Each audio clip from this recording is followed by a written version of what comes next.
NASA released some interesting information about why the aliens haven't visited our solar system. They looked at the reviews and saw we only had 1 star. Lord. Yeah. A bit of drama on the street. My neighbour's wife attacked her husband with his guitar collection. At the hearing, the judge asked, first offender? And she said, no, first the Gibson, then the Fender. Sounds like she was highly strung. She was. It was a fretful work. I seem to have struck a chord. I think my neighbour's called Joe Strummer. Anyway, never mind. I took my car to the mechanic because it was making a terrible noise. But luckily, he was able to remove the Mariah Carey Christmas CD, and now it's fine.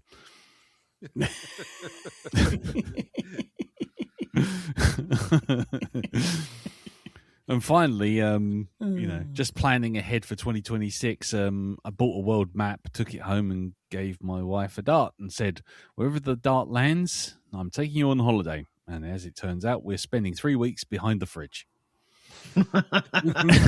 Anyway, hello everyone.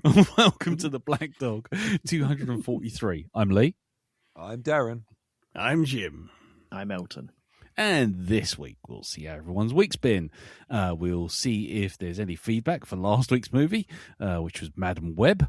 I'm sure lots of people have lots of things to say about that, or if they even watched it, but we'll see. And then after that, we'll be on to our review, which is yours, Elton, which is Off-Piste, and it is... It is 1998's Rounders. That's right, Rounders, which is not to be confused with what we call in Britain American softball. Or netball. Think about it. On what? Netball. Or what? Oh, I thought you said nipple. I was like, what the hell? Yes, I just came out with the word nipple. Yeah, that's right, yes. Hey, Elton. Have you seen this podcast? Have you heard this podcast before? The rails, they aren't there. We just say things. It just comes off the rails. I just believe anything now. People could just say, I don't know, cheese and crackers, and I'll just go, oh, really? That's interesting. What about them? But before we go too far, Darren. Yes.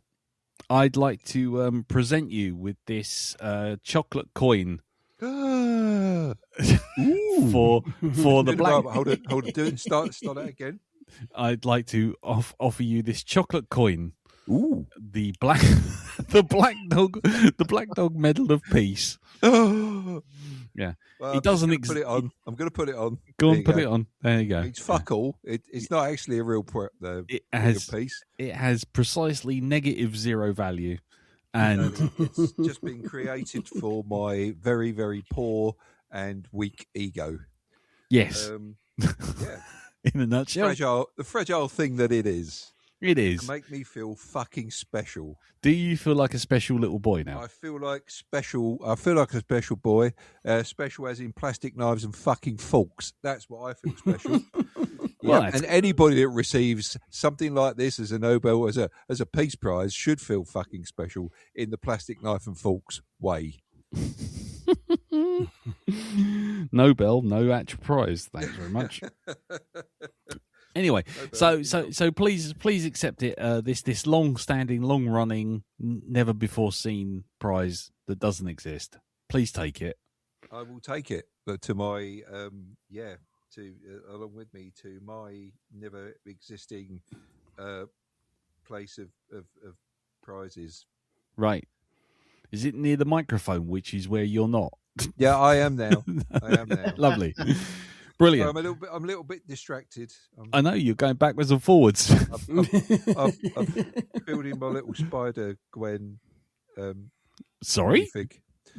Yeah, Spider Gwen. You know. Yeah, I know Spider Gwen. Yeah, exactly. So yeah. Yeah, I just wondered why you have to keep going backwards, forwards, and coming back in. It must be a really big Lego piece. No, it's not. It's got 6 pieces, but I'm special. I told you this. You know this because I've got the special prize. You got the special Black Dog prize. The special prize. Yep. Me and Flavor Flav now have got these great big weighty ornaments around their necks. That's what it is. Yeah, Flavor Flav. He can tell the time, and I can't. That's what a great team up. That's how it Just works. two good old boys. Fucking hell. Bloody Right. hell. Anyway, You know what time it is? Of course I know what fucking time it is. Can you not see this big fucking clock around my fucking neck? Everyone can tell what the astronauts on the International Space Station can tell what fucking time it is with this thing. yeah, but Flavor Flav's looking at it upside down. Yeah, boy. So when it's half past 12, he's saying it's 6 o'clock. Well, that's him. He's just crazy. Yeah, You know? see, he's out completely. He is. Anyway, right. Well, while we ponder Flavor Flav and Darren's Peace Prize, let's find out how everyone's week's been. So we'll start with you, Jim. How's it been, sir? Did you get a Peace Prize at all? I didn't know. No. Oh, Jim, what have you been doing I with your know. life? I don't know. I should Anyway. have more casinos go bankrupt and have more businesses fail. Oh yeah, Clearly. maybe you could try and sell moon steaks or something like that. Well, See what hey, comes of they'd be that. pretty good if I did steaks. Yeah, I bet they would. Yeah, they would indeed. Mm. Yes. Right. Right, well, there you go. I feel like we're making cottage industry here. We got Spider Gwens, we got moon steaks, we got peace prizes. I mean, we're becoming an international empire here. Go for it. Absolutely. Why not? Yes, but apart from your mythical steak industry, Jim, what you been doing this week? Anything? No, I've been mainly fairly busy getting all my shows for Christmas sort of done. I'm just about there. Mm-hmm. I've got some music to do for a few and some final mix downs to sort out, but I'm pretty much done, which means I'm doing fuck all till the first week in January. Nice. Once all this is out the way, so I'm pretty pleased with that. That's a good result for me. Mm-hmm. Other than that, I've still been helping out a small mouse in Winterborough, which I'm a game I'm roughly obsessed with. But I think I'm 85% the way through now, so it's kind of Oh, all just- good things will come to an end. But it has been just very nice. We're having some downtime. We just fart around with a little mouse in the frozen forest and help out stoner hedgehogs who can't remember where the fuck they've left anything. stoner hedgehogs that can't remember where they've left anything. Well, you meet this hedgehog called Moss, and there's several characters. They all send you on quests. There's one who's a toad who's a builder, and he wants you to bring him stone and bits of wood and rare bits and that. Fair enough. And he gives you stuff like blueprints for better weapons and better tools and stuff you can craft. That's fine. He's a hard-working Joe. However, there's a hedgehog called Moss who's like so thick he can't even open his own larder. I'm not kidding. There's a squirrel called Rawtusk who is clearly off his fucking god on what he's cooking up in that pot, who always wants some rare herbs and you can't find his stash anywhere. And there's a fucking mole who's just as bad, who's lost all his gear as well because he's fucking high as a kite from what I can tell. So, hang on. Is this really a game, or is this just the sort of Enid Blyton? This is Just cheese, isn't it? The cheese cream. I was going to say is who did the Mrs. Tiggy Winkle and all that sort of stuff? That was Beatrix Potter. Beatrix Potter is This is more of a Scandinavian version when the edibles have kicked in, I think. Yeah, I was going to say It might explain the giant spiders I keep seeing. I'm walking up the walls. They're on the ceiling. They've got babies' heads. Ah! Mother, why you abandoned me? Ah! Yeah. Yeah. Okay. So Beatrix Potter's off her gourd. Have you sort of all sacrificed Mrs. Tiggy Winkle to the elder gods or anything like that yet? No? Not quite yet, but No? we're getting there. Working on it. Fair enough. What else? Anything? Other than that, I thought this year I would attempt to bake a traditional Christmas cake. Oh, okay. And Nice. this turned into a bit of a saga. Okay. But mainly because I broke one of my own cardinal rules. Mm. And it's like when I want to cook anything and you look online for recipes, first thing to add on your search term is UK. Don't have recipes from anywhere else. No. Not for racist reasons, but just because kind of other people's sort of flours and sugars and things aren't necessarily the same as the ones in Britain, and shit doesn't always work out for baking. Yeah. I've just learned this from experience. And also, it's kind of no point pulling a recipe, then find it's recommending a certain product you can only get in Canada or something. So eliminate that sort of nonsense from your inquiries. But generally, I'll look at 2 and 3, and I'll sort of see kind of what everyone's doing and kind of get an idea of kind of how the recipe should be. Because the trouble with these recipes is everyone's putting their own spin on it. Oh, yeah. And it's like, here's an apple pie which I jazzed up by adding celeriac. It's kind of, no, that's not it's a traditional one like my mum used to make. Yeah, she didn't use celeriac, did you? Fuck off, you cunt. Also, handy hint when you're looking at recipes, if you're scrolling through like 5 paragraphs of autobiographical bullshit, bin it. The recipe will be no good. It'll be copied and pasted from somewhere else. It won't have been tested. I guarantee it. Right. So anyway, but I broke my cardinal rule. I didn't do the compare and contrast of different recipes. I found one on because it's like a British, I think it's BBC Good Food. Oh yes. I thought, they're normally fine. However, they'd let me down once before and I'd forgotten. It was only it was like a step by step how to cook a roast dinner. Oh yeah. And basically, you get to a point where you've got your roasties on, you've got your roast in the oven. Yeah. It comes to make Yorkshire puddings. And it says, it makes the batter like this, and then put it in the fridge for 24 hours. What? What's a load of... No. No, this should have been at the start, shouldn't it?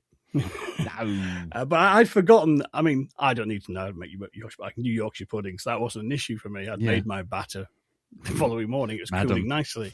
But you know what I mean? I thought I didn't... I'd forgotten that fuck up. And this Christmas cake recipe out of them, I made it, followed it exactly, put it in the oven. Yeah, wrapped it all up in brown paper and did all the voodoo. Didn't skip anything. Got it out. Looked pretty good. Yep. Let it cool.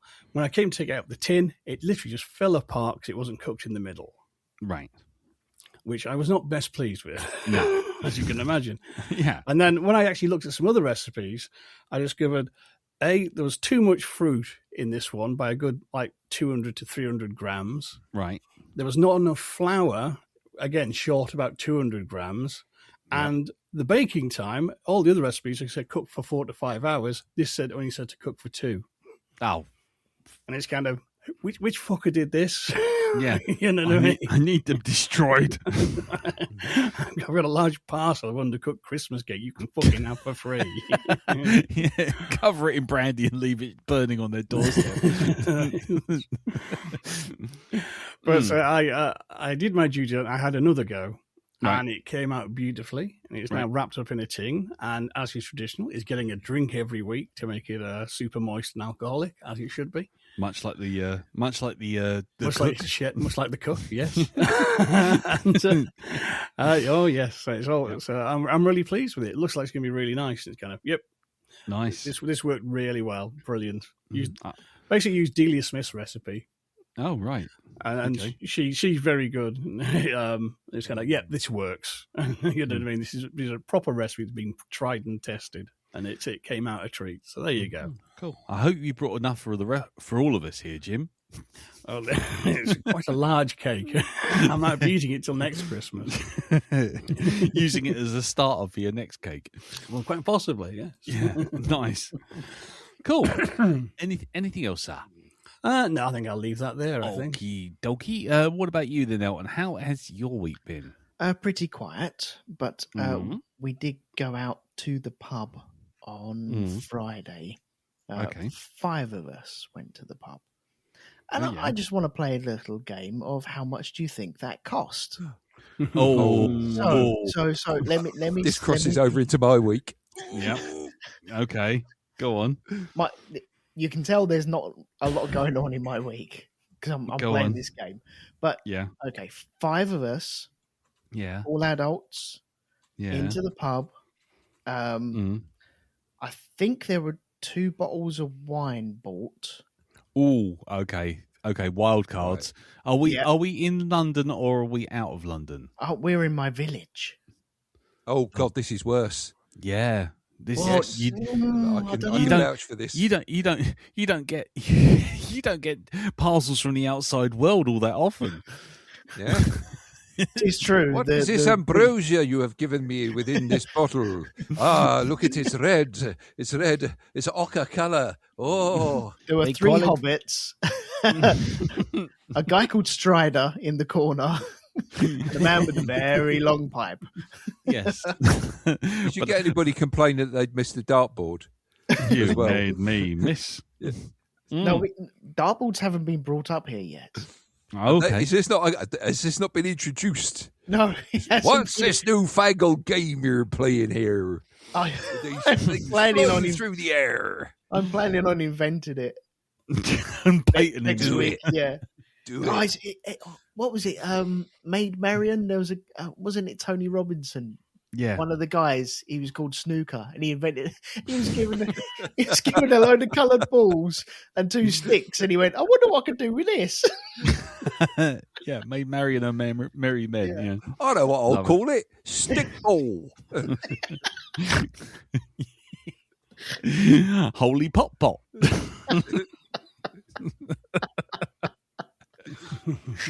But anyway, so yeah, there's 5 of them. I'll give you a little hint. I had 2 Guinnesses.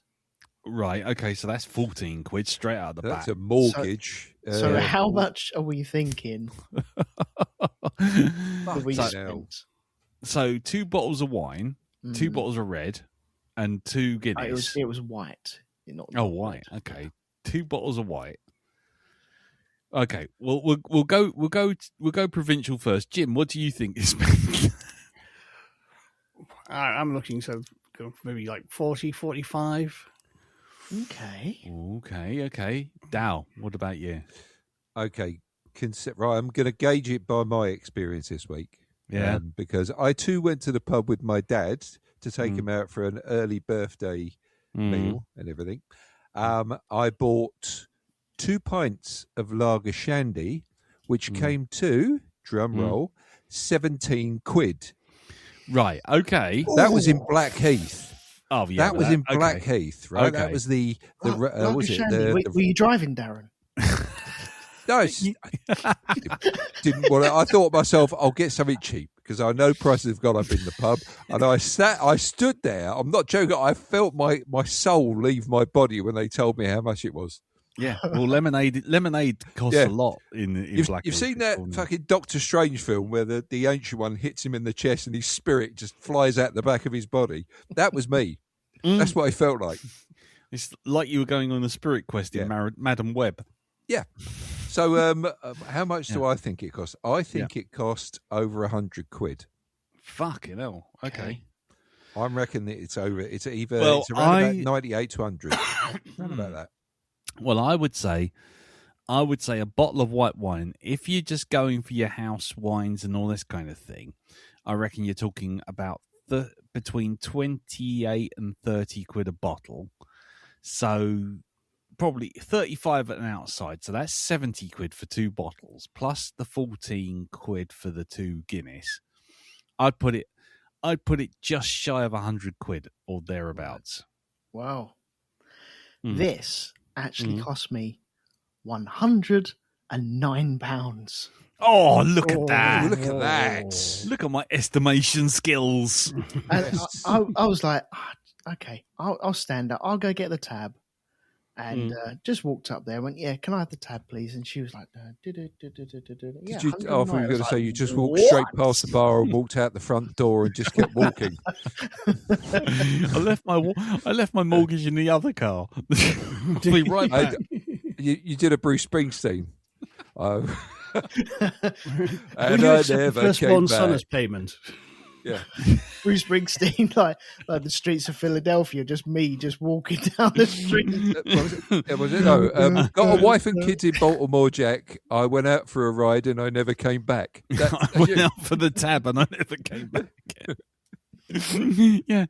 Oh, I asked for the tab and it was quite big, and so I walked the streets feeling sick on the streets of Great Yeldom. Da, da, da, da, da, da, da. ain't no publican gonna greet me. I'm hiding in a field. Yeah, so fucking hell, mate. 108 quid. Yep. Yeah, crazy days. So I won't be going out for the rest of the year and possibly next year as well. Oh, right. Okay. Well, I'll tell you what then. Seeing as we're doing pub guesses and money guesses, I'm going to throw wild card in there. Okay? Go on. So, not the Roxette one, but my little secret hole-in-the-wall-y type place, the Dovetail. 3 margaritas. Oh, Jesus Christ. That's already 400 quid. Oh. Yeah, 3 margaritas. 3 what's the other one? It's like a sunset, like a tequila sunrise sunset thing. And 1 whiskey sour. What do you reckon? Ooh.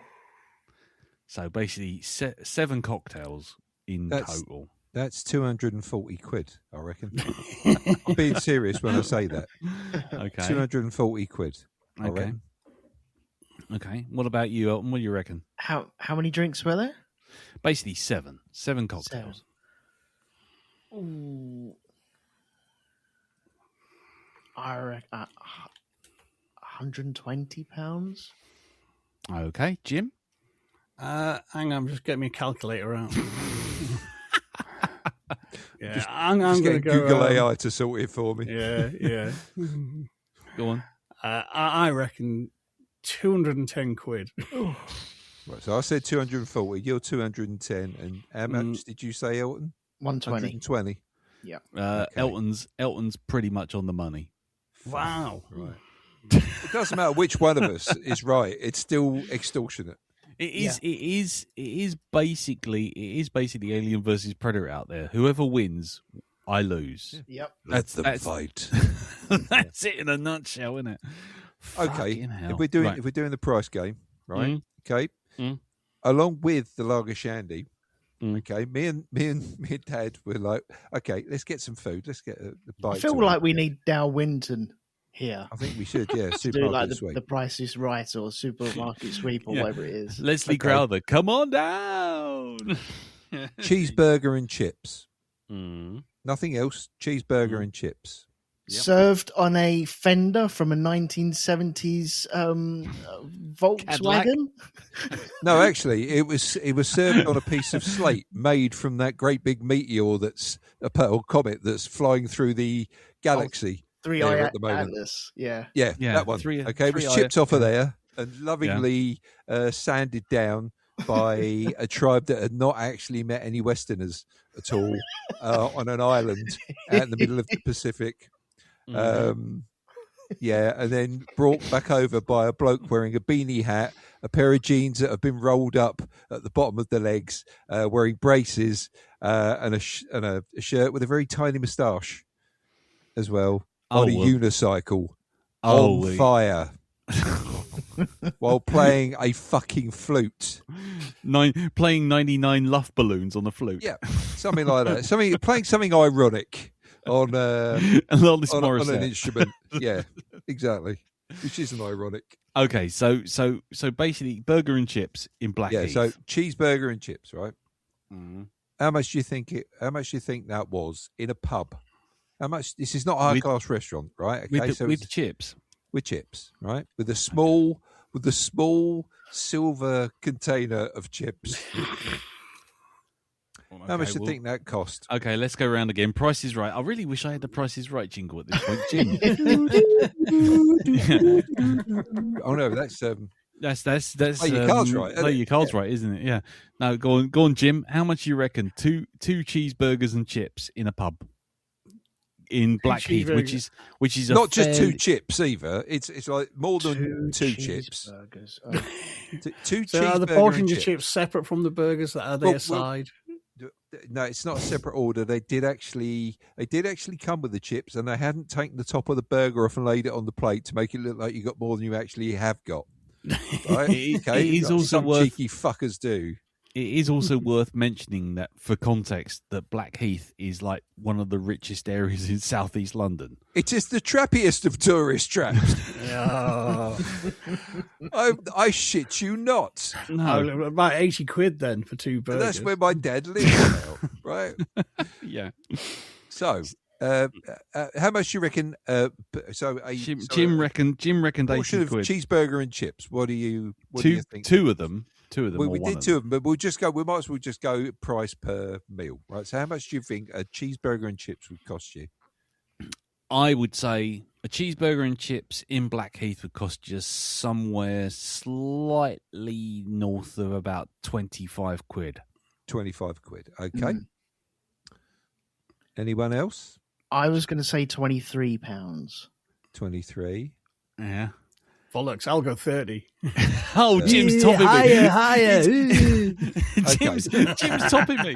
Jim's done the 1 pence over game. Sorry, I thought we were playing Texas Hold'em for a minute. I'll go all in. Yeah. Let's see. Do you want your cookie? I want my cookie. Elton was the closest. Oh, right. This came to £17.50 for really what was a Mantis B and no frills cheeseburger and chips.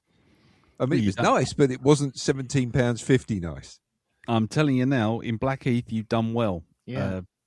Because last week I went to 0 Degrees for a pizza with Carol and 2 of our friends. Oh, fuck off! No way. And the microbrewery? Yeah, really nice pizzas. Microbrewery. Whether or not they're 150 quid's worth of nice pizzas is entirely different 150 quid. Mm-hmm. You're listening to Old Men Complain About Modern Day Prices here on Black Dog. Yeah, 150 quid, but that did include drinks. Sponsored by Wimpy. It's bullshit, though. It's utter bullshit because we shouldn't be paying that, and it's not going to come down. That's the thing. It never does. They never give you it back. They either plateau or they go up. Yeah, and that's the same with rent. That's the same with fucking electricity bills most of the time. Anything like that, because they know you can pay it. It's like, well, they've been paying it for a while, so we might just keep it. Don't bring it down. Yeah, Disney subscriptions, everything. Yeah. The shitification of everything. Down. It only plateaus or it goes up. Is there an equidistant restaurant that we could go to? behind the bins at Pizza Express, I reckon. Yeah. Yeah. I genuinely don't know. I mean, like I say, when four people having 4 pizzas comes to 150 quid with like a drink each, it's like, Jesus H. Christ, that's... Why won't anybody visit our pubs anymore? Yeah. I'll tell you what, I can show you why. It's called your fucking menu. Take a look at that. Yep. Wonder no more. Anyway, Elton, what else did you do this week? That was it, I'm afraid. That was as exciting as it got. Okay. So we can have cost of living as one of your things down. I'll write that down. Cost of living. What's that thing that Donald Trump's that phrase he's invented? Coffee? Cost effectiveness or something. He said, I invented that phrase. Yeah. He also affordability. Affordability. Yes, that's it, because that's never been fucking said before, no, is it? He said it was a scam. He said affordability was a scam. Yeah, but the week before he said he'd invented the word. Which makes it even worse, which is probably why he thinks it's a scam. Yep. It's bigly. He made outlandish claims. Even a golden scrotum tickler and he's happy, the fucking buffoon. Fucking hell. Oh, it's like what happens if you leave a satsuma in the fruit bowl for far too long, innit? You're listening to the Trump Lovin' here on Black Dog. Yeah. Trump lovin'. He's got a face that looks like some shoving. Anyway, Never mind. I don't know where I was going with that joke. Everything's awful. Right. So, Darren, how's your week? Hey. So, apart from the aforementioned going to see Dad and taking him out for his an early birthday treat, whatever, and just going with seeing him and what have you. Did his Christmas decorations for him. Oh yeah, and yeah. And I might not be able to do much, but boy, I can dress a tree. Fuck me, can I? Were you using the remainder of your lights from your house, just stringing it from all the way from your house? They were plugged in at my house. They still are. Their lighting is flat there. And along the motorway, the A2, it's it's all up the A2. Yep. They could see for miles. It's wrapped around the South Circular and up towards Blackheath. Yep. So I got him the same sort of set of lights. These ones were coloured lights though for his one. So they managed to do these. Now it looks like searchlights over the top of over the top of Greenwich. Indeed. It's like a beacon in the middle of Blackheath, his house. It's like the tower in the middle of Mordor. You just lit up. Yeah, that's right. Yep. Turn it on, flash. As the fuse goes. Yeah. Oh, bloody lovely. So apart from the shocking price of food and drink within the local drinking establishments, what else did I do this week? Well, I got asked this week by Maria. She spoke to me and Ree and said, "Does anybody want to come along to the cinema and see Five Nights of Freddy's 2 with me?" And you said no. And I went, yeah, fuck it, I'll go. Oh, it's not often she asked to go to the cinema. So I was like, you know what? I'll get in there. And he's like, yeah, fine, you do it. So I was like, okay, well, if I'm going to go, I might as well watch the first one. Oh, no. So I did watch the first one. And I actually didn't find it that bad. I've got to say, I've seen a fuckload worse than this film. It actually wasn't that bad at all. And it's, I mean, I'll say this, the first one's more of a world builder than anything else. It's all right. It's okay. And it does include quite a bit of the lore in it. I mean, I don't know really that much of the lore for Five Nights at Freddy, but apparently there is quite a ton of it. And Maria went through quite a bit of it with me after we went and saw the second one. Right. But I went and saw the second one the next night, so we both went, and again, actually quite enjoyed it. Oh, fuck off. I thought it was all right. She said to me, look, when you go in, just turn your brain off at the door and just enjoy it, please. How drunk were you? I wasn't drunk at all. So I just let it wash over me. And not I've got to say, quid around. No, there's nothing like that. But yeah, I've got to say, you really going to see the second one, it's not a standalone film. It's almost like it carries on directly from the first one, because there's stuff that they mention in it that is a callback to the actual first film, and it does. It's really quite sort of interconnected, the whole thing. So it's like, it's not just we're doing the same story over again. It actually has got some kind of logical follow on. Okay. So yeah, I was quite shocked. It was like when I watched the Fast and Furious series, and I started enjoying it in a real sort of simplistic way when The Rock turns up, and it stops being trying to be bog standard race car movie, and they start doing things like, flying a car into space on the back of a rocket powered donkey, that kind of thing. Like fucking was it submarines doing bunny hops out of ice shelves and stuff like that. So yeah, or was it Death Race 2000? You remember that one with the Stafe in it? Yeah, I remember. Yeah, where it actually wasn't that bad. It was actually quite a good little popcorn movie. And I've got to say, like I say, I actually quite enjoyed the experience. I wasn't upset by the end of it. Right. But they're definitely seem like they're doing one film per game. Right. In this. How many games are we up to so far? God knows. 5 or I think there's at something? least 5. Yeah. 5 that we know of. But yeah, like I say, I didn't mind it. Darren, yes. Have you got a pen? I've got it. Why do I need a pen, Lee? Because if you call 116 123, that's the Samaritans, and they can help. They can help you, my friend. Whatever, man. Whatever. Look, I can just go in and enjoy something. I don't have to critique it to the nth degree. I can just let this stuff wash over me. And like I say, I actually did quite enjoy it. So, yeah. So I've got to say, the actual costume work in this, the actual for the actual animatronic creatures in it, absolutely spot on. Really, really good. And the big bad for the second one, actually quite creepy and terrifying. Chloe, I think the name of the character is. It's another animatronic that they introduce into this.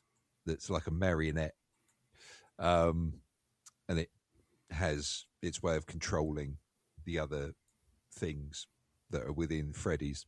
Right. But yeah, quite an unnerving looking individual, I've got to say.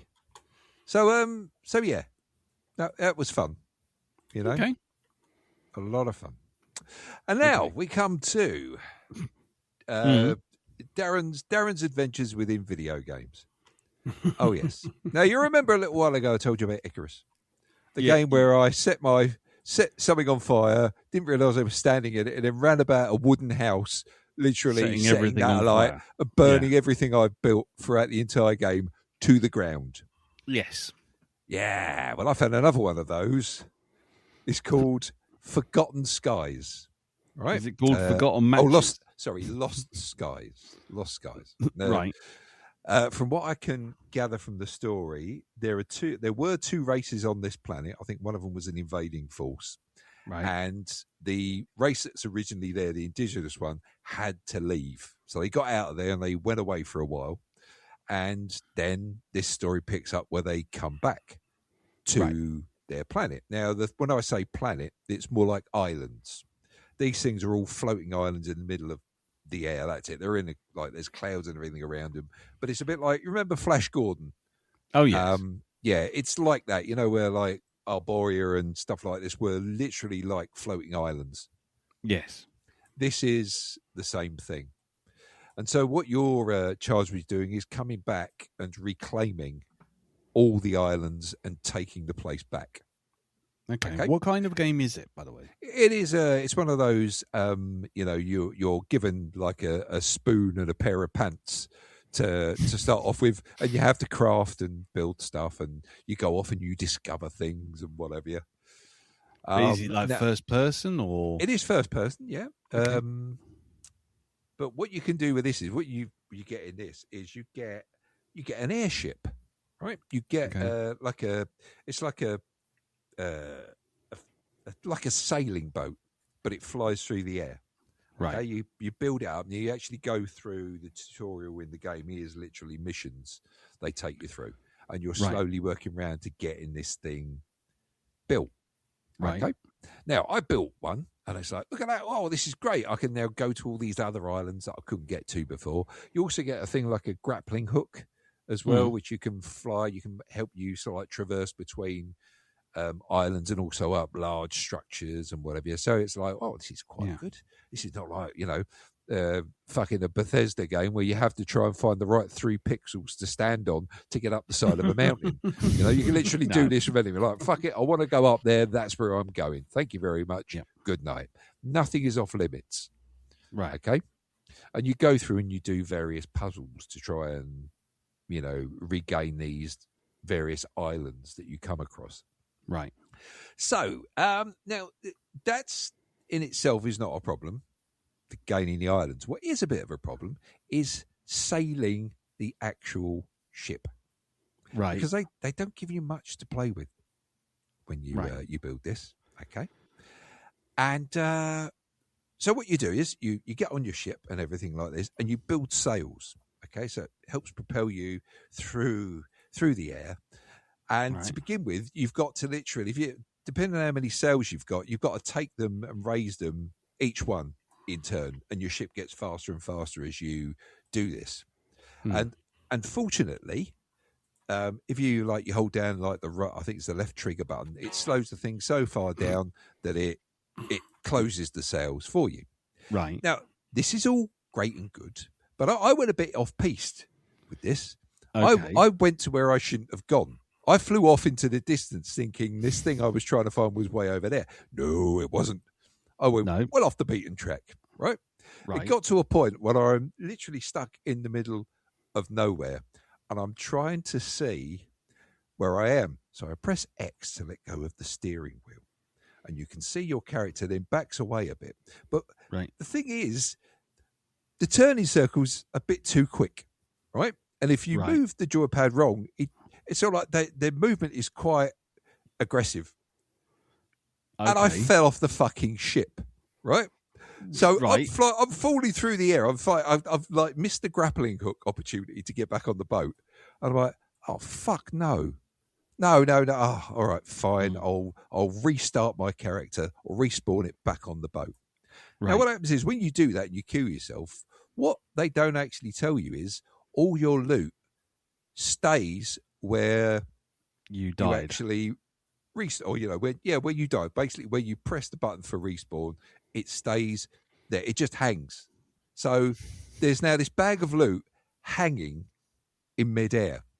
So I've now got to maneuver this fucking ship to try and get in to get this bag of loot because I've got fuck tons of stuff in it. It's like, I'm not losing that. I've got to grab this and take it home. So I get the ship and I get in it. I can see where it is. I can see it where it is on the scanner. So I tilt the ship down. I go towards it. And the thing is, I'm coming in at it and I'm thinking I'm going to be able to reach it. But what it doesn't tell you also is as soon as you get near it, it's like your ship's covered in some sort of invisible fucking force field. And the bag shoots up about a mile. Oh, the hitbox is too big. Yeah. So you have to try and stand on the edge of the ship. I'm going to take a guess. It took me half a fucking hour to stop falling off the fucking boat and grab the fucking bag. Right. Was that worth it in the end? For the 3 rocks that I had in it? Yes, it was. Totally. Right. So at least I didn't burn anything down. Well, I mean, as a thing to put on your CV, that's not kind of really a good thing. Hi, my name's Aaron. At least I didn't burn anything down. I won't be taking over Captain Stubing's role on the Love Boat anytime soon. I didn't burn anything down. I didn't kill them. Yeah, we didn't burn them. No. Nice. If I offered to take you on a barge holiday, just don't come along. I think it's safe to say I appear to be going a bit too fast. I think it's safe to say I probably wouldn't. I wouldn't come with you. You do you. I'll watch as the boat bursts into flames and sinks beneath the waves. I'll watch from the dock if that's okay. That's all right. You can do that. Thank you. So it's all right, but it really needs some work on the whole fucking skyboat bit. Because and that was another thing as well. I fell off the boat at one point, and as I was falling, I could just because I hadn't slowed the boat down, it just kept travelling, right? It just kept going off into the distance, and I thought, oh fuck, I've lost it. And then it hit an island, of course, fortunately. But I can see there's going to come a point where I'm just going to watch it disappear as a dot on the horizon, carrying my entire life's work. Just sail off into the sunset. Fucking the Commodore, sail on. Sail on down the line for half a mile. Nice.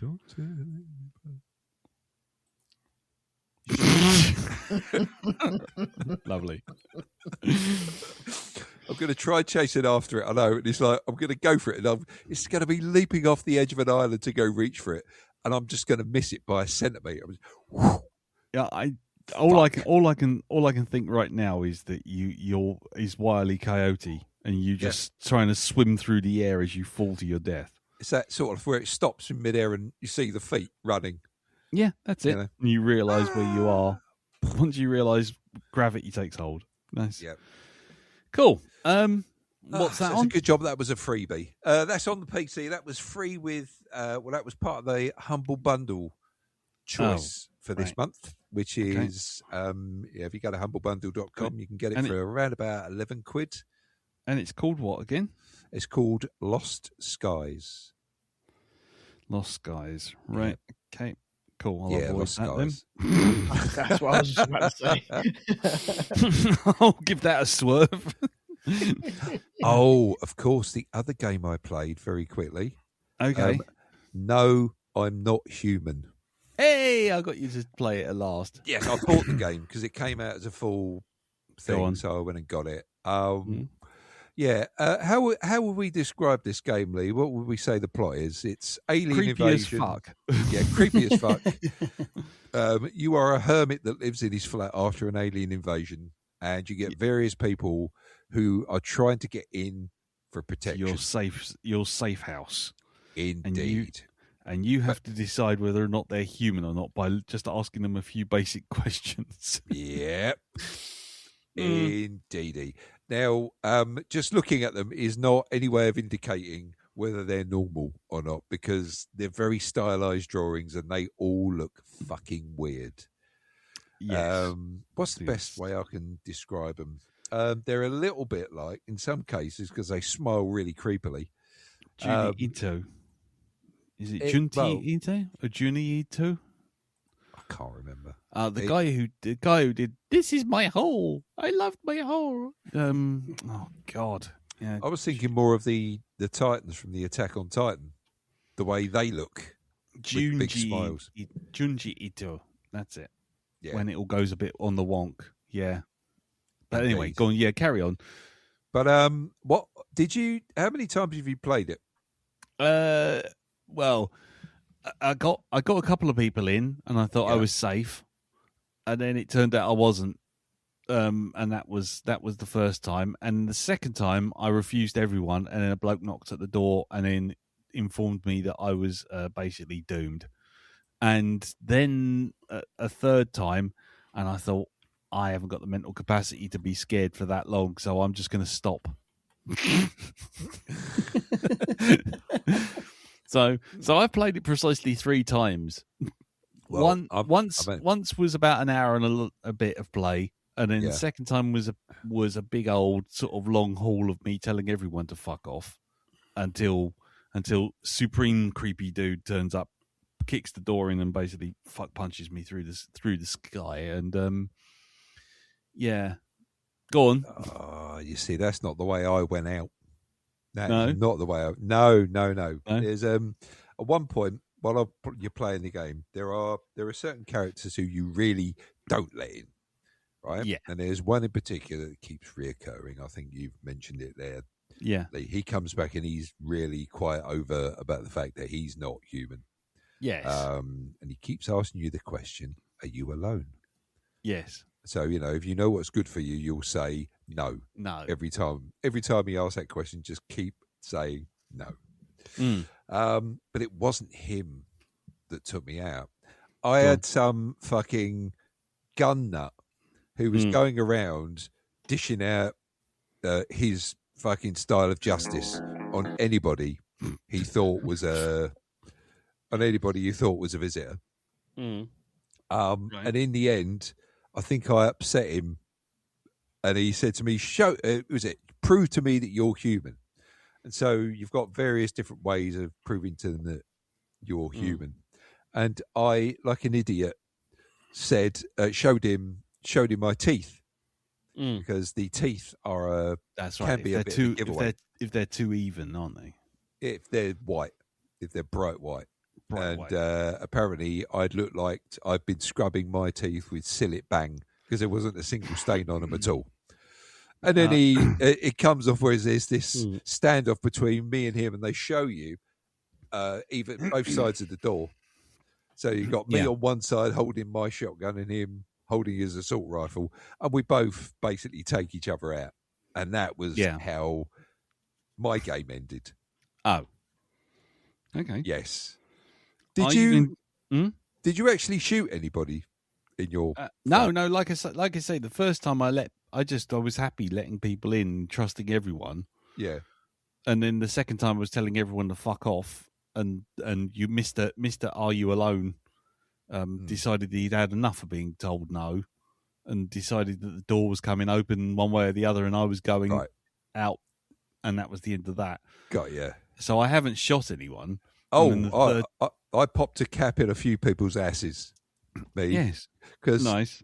What is it? I got a mother and daughter turned up, and they were sitting in the living room, and I did the whole thing of, you go through the night cycle and everything, and you can go back and interact with them the next day. I came in, daughter's nowhere to be seen. Yeah. And it's like, oh, okay, so where's your daughter? Oh, I don't know, she's probably around the house somewhere. It's like, no, she fucking ain't. Yeah. Popped a cap in her ass. You lie, you die. You lie, you lie. You lie with your mouth. Yeah, I had a religious order fucking shack up in my house as well, and I fucking executed all of them and all. Well, yeah, bloody hell! You don't need religious nuts on your case while you're also trying to take care of everything else. So you like it then? Yeah, I do like it. Cool. It's tiding me over until the zombie quarantine zone game becomes a reality. That's one where you're stood at a gate and you're basically just monitoring people as they come through. You have to examine them and just make sure they haven't been bitten and that you're not letting them in to infect everyone else. And that, sorry, go on. No, I was going to say that's like Papers, Please. Yes, it's basically. I think it's made by the same people. Yeah. And this one is it's just called, what was it? Quarantine Safe Zone. But it should have come out by now. But I don't know what's delayed it. But it was quite the thing with a lot of internet streamers. There was quite a lot of people playing this thing because it is a lot of fun. Yeah, it is, and I think they've added more stuff to the game now. So yeah, I might see if that comes out. Yeah. Oh. What is going on with the music? Who's playing guitar and music? Good Lord, this is a professional podcast. Sorry. No, I've obviously spoken for too long, and it's a real Golden Globes thing. When they start playing the fuck off music. That's what it is. Yeah. So tell us more, Dale. Tell us more about your week. Tell us more. Okay, so off you go. Fucking long cane with a hook on the end of it slowly comes out from the side there. Yeah, exactly. Okay. All right. Thank you very much. Good night. I've been Darren Barnard. You've been brilliant. Good night.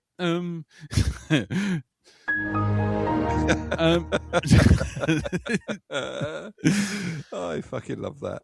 Yeah. Is that it, mate? Is that for you? Yes, yes. Yeah, you've been played off now. That's it. I've been played off now. Yeah. Yeah. Okay. I will get some old timey school music to play everyone off for next time. My week's been pretty straightforward. I've started. I haven't obviously invested in Apple Plus to carry on with Pluribus. So that's on hold for the moment. But I have, thanks to EE Broadband, which I'm currently on, I do have a Now TV thing. So right. Cool. So I've been sort of trawling through that, and Now TV's good, man. It's got it. Welcome to Derry, which I'm going to check out pretty soon, and then got a couple other things that I was looking at. I'm thinking, I want to catch up with those. So we settled on Mayor of Easttown. Have you seen this, you guys? Mayor of Easttown. No, it's on my list to watch though. Is that Kate Winslet? Kate Winslet one. Yes. Yeah. So we've only watched the first 2 episodes because I'm not gonna lie, it's a bit bleak. It's safe to say it's not one of those things you watch with a sort of glad spring in your step and a song in your heart. It's quite dark. So essentially, it's Kate Winslet as a detective who, in a north sort of eastern sort of like deadbeat town sort of. It's kind of run down, and everyone's out of work, and money's tight, and that sort of thing. And apparently, it's been a year since a girl has disappeared, and essentially, the thing you get right off the bat is that everyone in this town knows everyone else. It's like a real Stephen King type town, It's like, oh, so and so goes out with so and so, who gossips with so and so in a restaurant about so and so and so and so. It's very close knit, safe to say. And everyone blames Kate Winslet for not finding this girl in over a year. But then what happens is you start getting introduced to a whole bunch of characters. Her ex-husband, who's marrying someone, and they live literally across the road from her, from Kate Winslet. And then there's the daughter who's sort of got drinking problems, and her kid, stays with Kate Winslet's character Mare. And then there's various other people. It's lots of intertwining stories. And then what happens is a teenage mother who lives in an abusive family and has a boyfriend who's run off and gone off with the local sort of like school bully, who is not a very nice girl. She's got some boy on the hook on Tinder or whatever, on one of these apps, and they say meet her in the forest. And she goes off to the forest where all these young kids are hanging out. There's a brief punch up. She hits her head, wanders into the forest, and then it sort of turns up face up, naked in a river, dead. Oh. And then what happens is everything starts to unravel. It becomes, well, who killed this girl? Why did they kill this girl? The dad of this girl, who is a drunk and depressed, and he's a waster. He immediately blames the ex-boyfriend and goes after him. The cops arrest the girl, the other girl, because she's filmed on social media doing the punch up with the victim. And then because she's like the daughter of the local restaurant owner's got the arse, and the whole town is slowly collapsing in on itself. And it's really well acted. It's really well written, but fuck me, it's as bleak as old shoes. It really is. You're sitting there every episode. It's like, it's literally like being in Batman's head. It's like darkness. Everyone's depressed. My Lego parents Batman? are dead. Yeah, it is that. It is Lego Batman's brain. No parents, darkness. And it's got kind of a True Detective kind of vibe to it. It's got, like I say, it's got a Stephen King kind of small town, all eating itself, and then you've got two strangers in town who nobody trusts, which is Guy Pearce as a author who's just moved to town not too long ago, and a new priest who's moved in because the old priest, who happens to be the cousin of Kate Winslet's character, he's sort of ceding being a priest now. He's sort of stepping back. So there's this new priest who's young, hot priest that all the girls are lusting after. And it's all kind of grimy and gritty, and kind of, you feel like everything's full. Gritty BAFTA. Exactly. And Gritty BAFTA. And you kind of just, it's kind of one of those things where you're just sitting there kind of going, oh God, can this get worse? I mean, as in the situation, not as in the show.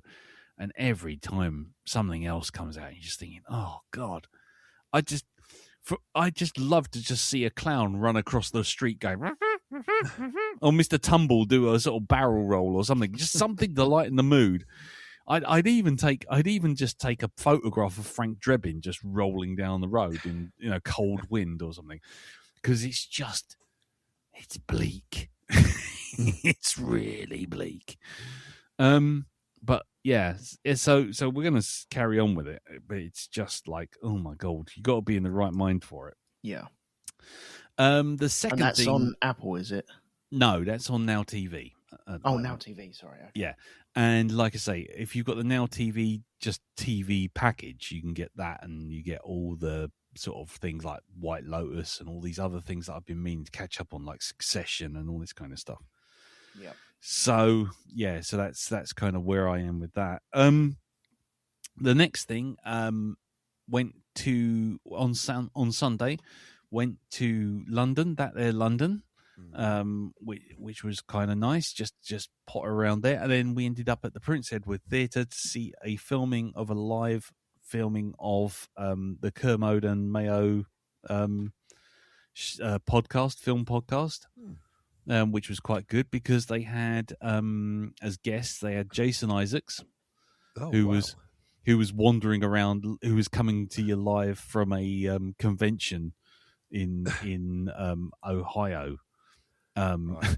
And it was quite funny because he was going around and he was just sort of looking at some of these things, and he was sort of running into furries and stuff like this, and he's going furries are lovely people, but they don't have a lot of money. So what happens is they come to these conventions and, they all stay up all night for 3 days straight. And he says, and by the end, when you're taking photographs with them, because they want to take photographs with you, he goes, it smells a bit gamey. It smells a bit gamey by the time you get, and while he was there in the green room, there's Jodie Whittaker there, who's kind of in the background, kind of nodding like, yep. So that was quite fun. But then on stage there was Nia DaCosta, the director of the Candyman remake, and also the director who is taking over for the next 28 Years Later movie. Oh, right. So she was on stage, and they did an interview with her and showed a bit of 28 Years Later, and boy howdy, I don't know what to make of that. And that's all I'm saying. What is it? The Bone Temple? The Bone Temple, yeah. Right. Okay. Yeah. I'm looking forward to seeing that. I mean, I could tell you what she said, but I don't really want to spoil too much. But okay. But yeah, the wow, like I say, the Jimmies and are evil fucks. Let's put it that way. Yeah, I thought so. But genuinely evil fucks. in a family's house, they've survived, and it's like they come in, and it's like these people are sort of like nervous looking at the Jimmies, and it's like, are you going to leave? And they're like, yes, once we've had our meal and killed you all, obviously. And there's like a family of like kids, and it looks fairly hardcore. That's all I'm saying. Yes. So that was really cool. So the whole evening was really cool. Not so keen on getting home because all the trains were fucked. But hey, that's what we pay the extra money for, living in London, eh? All those amazing connections, isn't it?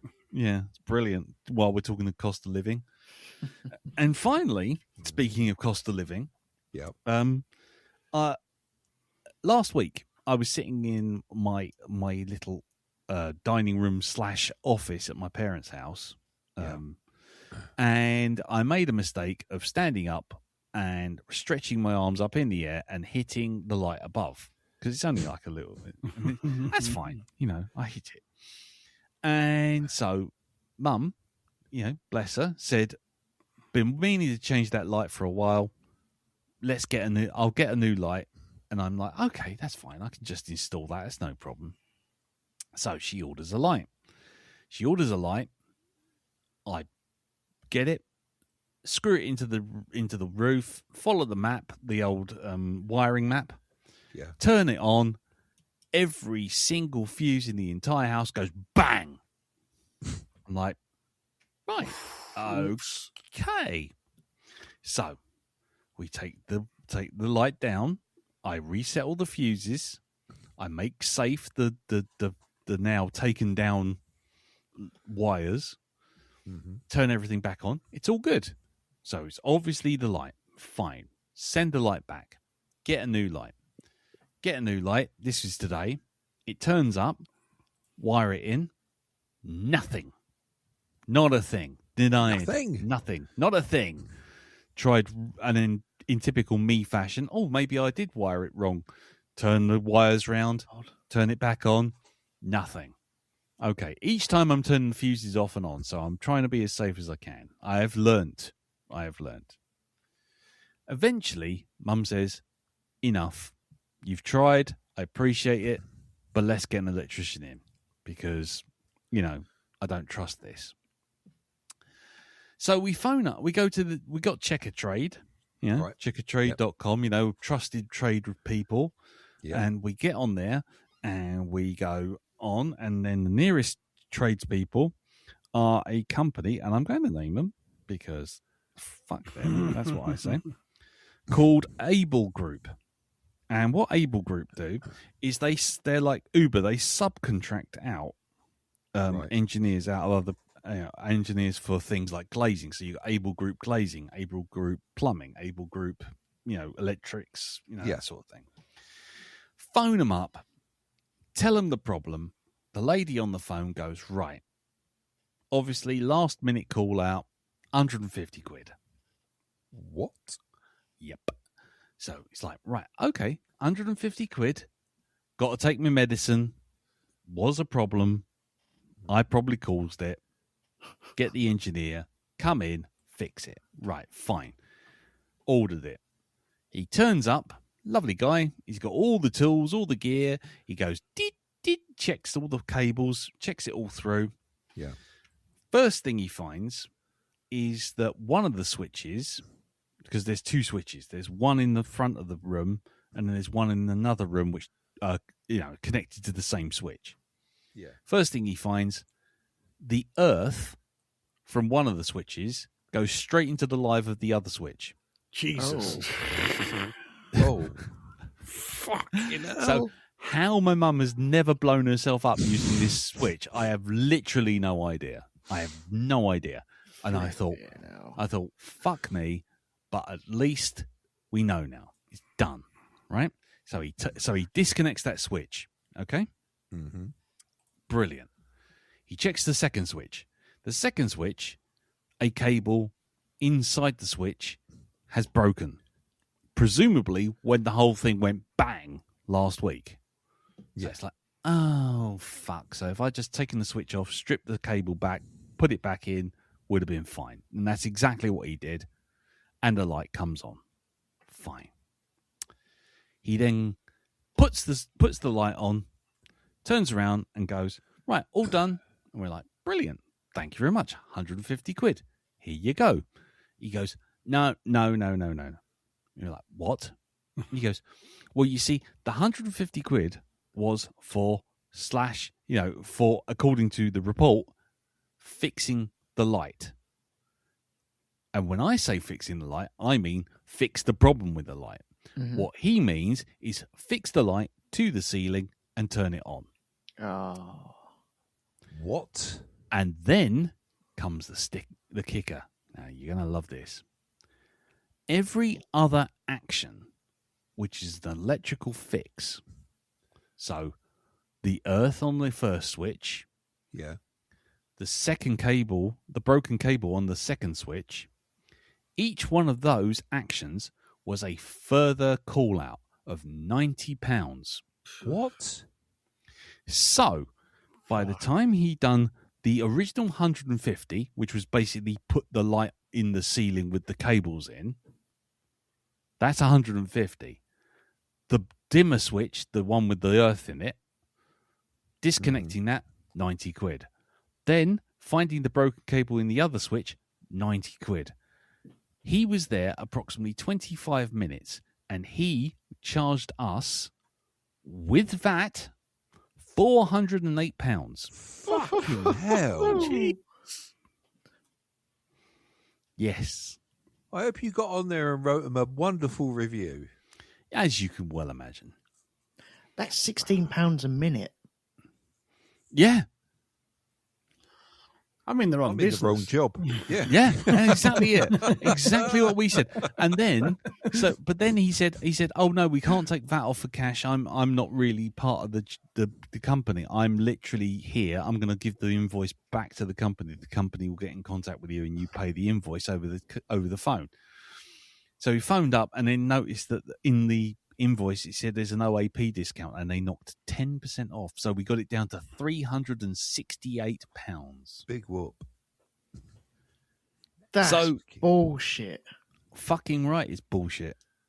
Absolutely fucking right, it's bollocks.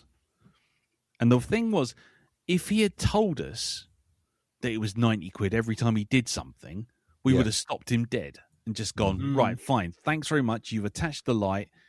Okay, we've been stung, 90 quid, but I think I can take the broken cable, strip it back and put it back in the switch. Yeah. I mean, it's not, as crappy as I am at DIY, I think putting a piece of copper into a hole and doing a screw up isn't beyond the wit of man to do. No. So, yeah, I would have told him to stop. But no, he didn't tell us that. He told us after the event that it was £90 a thing. God's sake. Fucking unbelievable. So, yeah. So, ladies and gentlemen, that was, like I say, that was... ridiculous. That's what that was. That was fucking ridiculous, and that was Able Group. So if you see them on checkertrade.com, do not give them your business, because they are going to fuck you rough like a fucking bullet train. They're going in dry. They are going in dry. I could not believe it. I mean, not showing off, but at least Mum didn't have to worry too much because she could pay for it. She'd basically already sussed it was going to cost more than 150 quid, but Jesus Christ, anyone else would have got absolutely clobbered, and it fucking annoyed the shit out of me. I bet. To say the least. So, yeah. There you go. And that was my week. Fuck everything. Depressing TV. Watching a load of footage for a film I can't watch until January, and then coming back and blowing up a light and then getting told, oh, it's going to cost 400 notes. Nice. So, bollocks to all of that. We're going to wrap it up here, and we'll come back for a bit of cards. Who fancy cards? I'm very good at Uno. Anybody want to do? Higher or lower? Higher or lower? Yes. You sounded better last week's audience. I will say there was some feedback from Madam Webb, but it's rather than roll the jingle, I will literally just tell you what it is. The first bit of feedback was from Peter Organ, who simply went, "Nope." While Jeffrey Mark Hyman said, "I think you guys, and Darren especially, went far too easy on Madam Webb." I think if we'd gone hard on Madam Webb, her misses, euphemism and all that, I think it would have been a 12-hour podcast of just endless screeching and maybe enough keening noises that basically dogs would howl and bats would fly into walls. That's right. So I think it was probably best that we stopped where we did. Just know that it's absolute dog shit. There you go. Yep. So there you go. If anybody else wants to leave any feedback, you know the usual routes. You got email, which is feedback@blackdogpodcast.com. You got the Facebook group, facebook.com/groups/the Black Dog Podcast, or you can hit me up either in DMs or directly on Blue Sky, which is cartoonbeardy.bsky.social. Right. Let's roll the jingle, and when we come back off-piste, we will be reviewing Rounders. Get those cards out.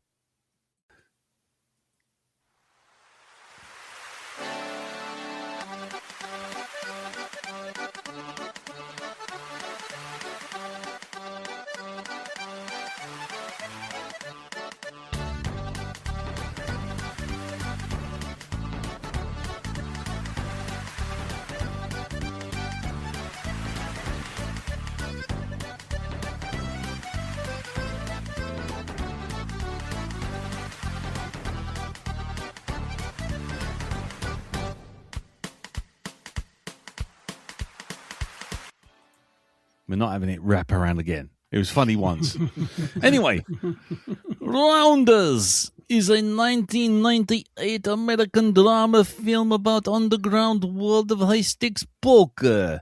I'm not doing that voice either. Directed by John Dahl and starring Matt Damon, and Edward Norton. I'm not working with anyone. The story follows two friends who need to win a high-stakes poker game to pay off a large debt. The term rounder refers to a person traveling around from city to city seeking out high-stakes card games.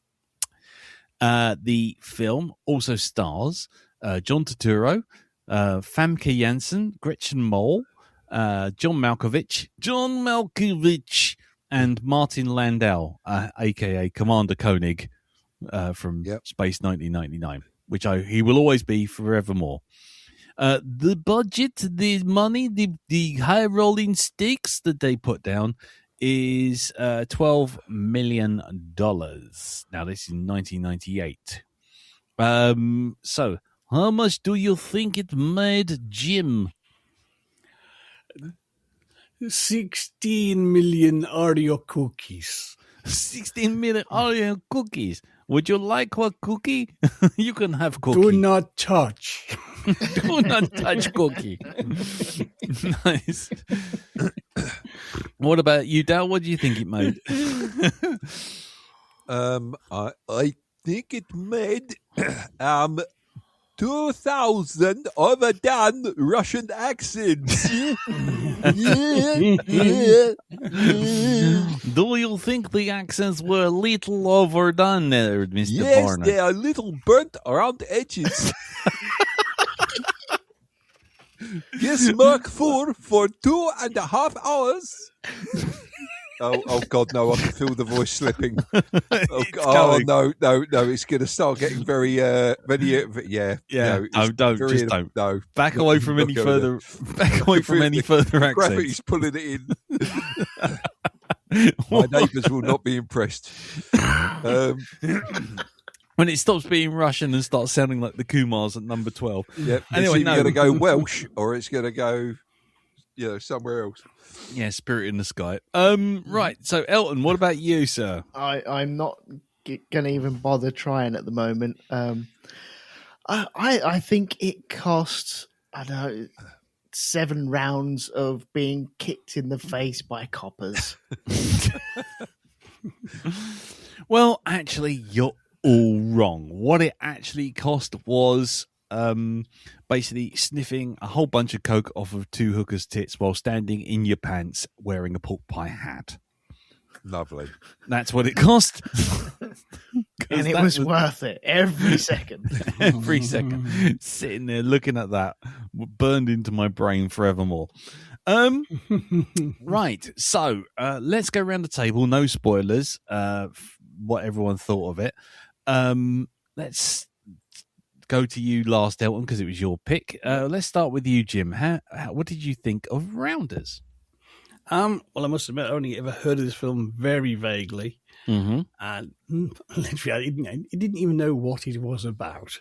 Okay, fair enough. But I have to say, I really, really dug this. Really enjoyed this. I say, I'm not really big on kind of like sports movies because I find they tend to be the same fucking movie.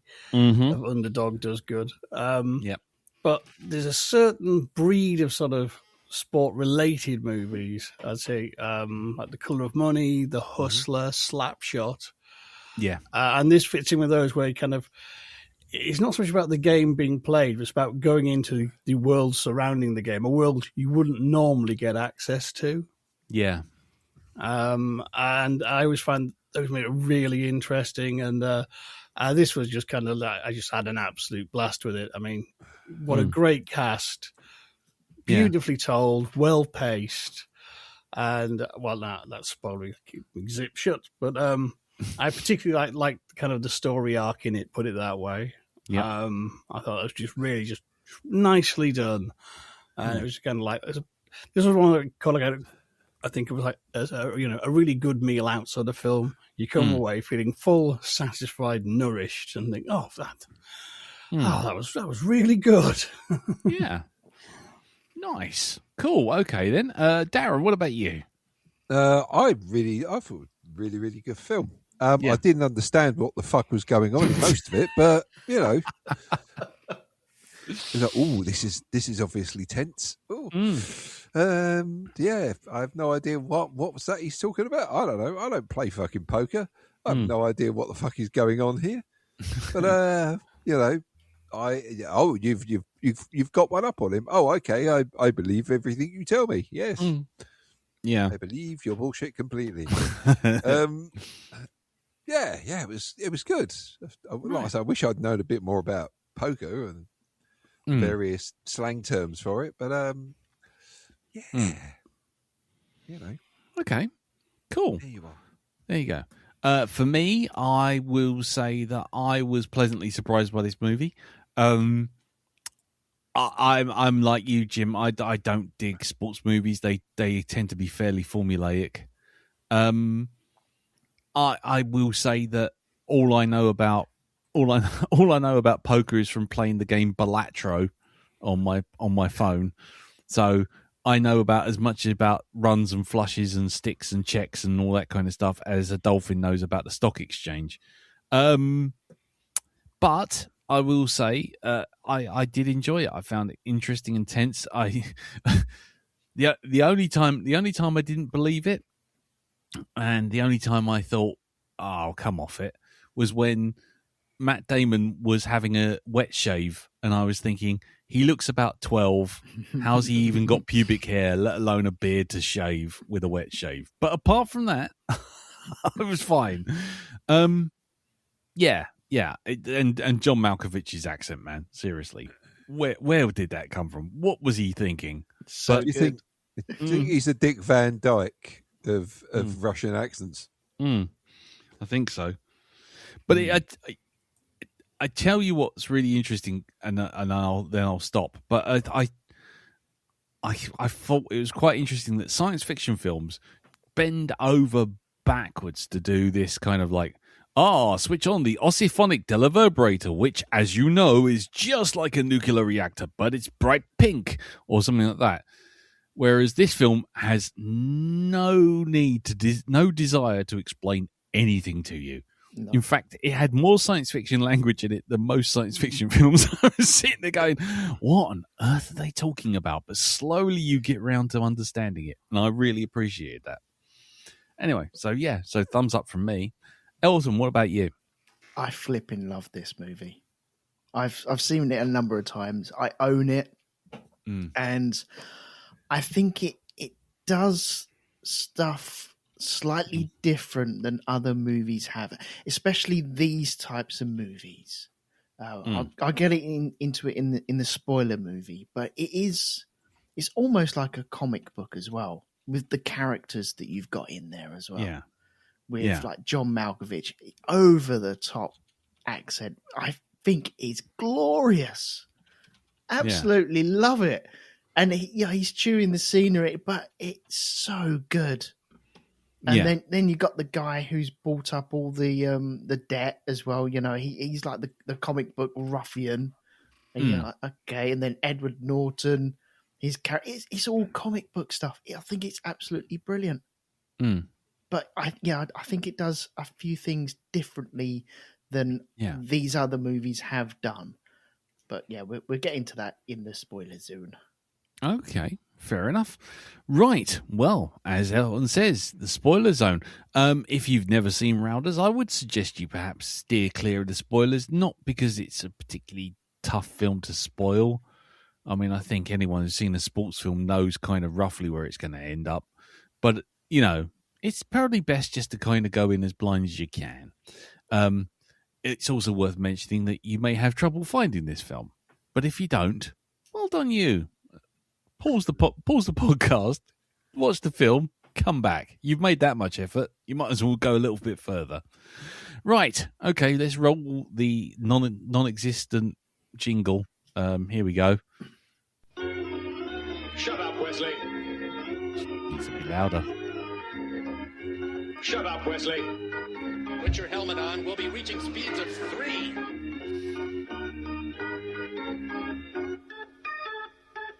Spoiler zone. Shut up, Wesley. Sorry. I don't know. Oh my god.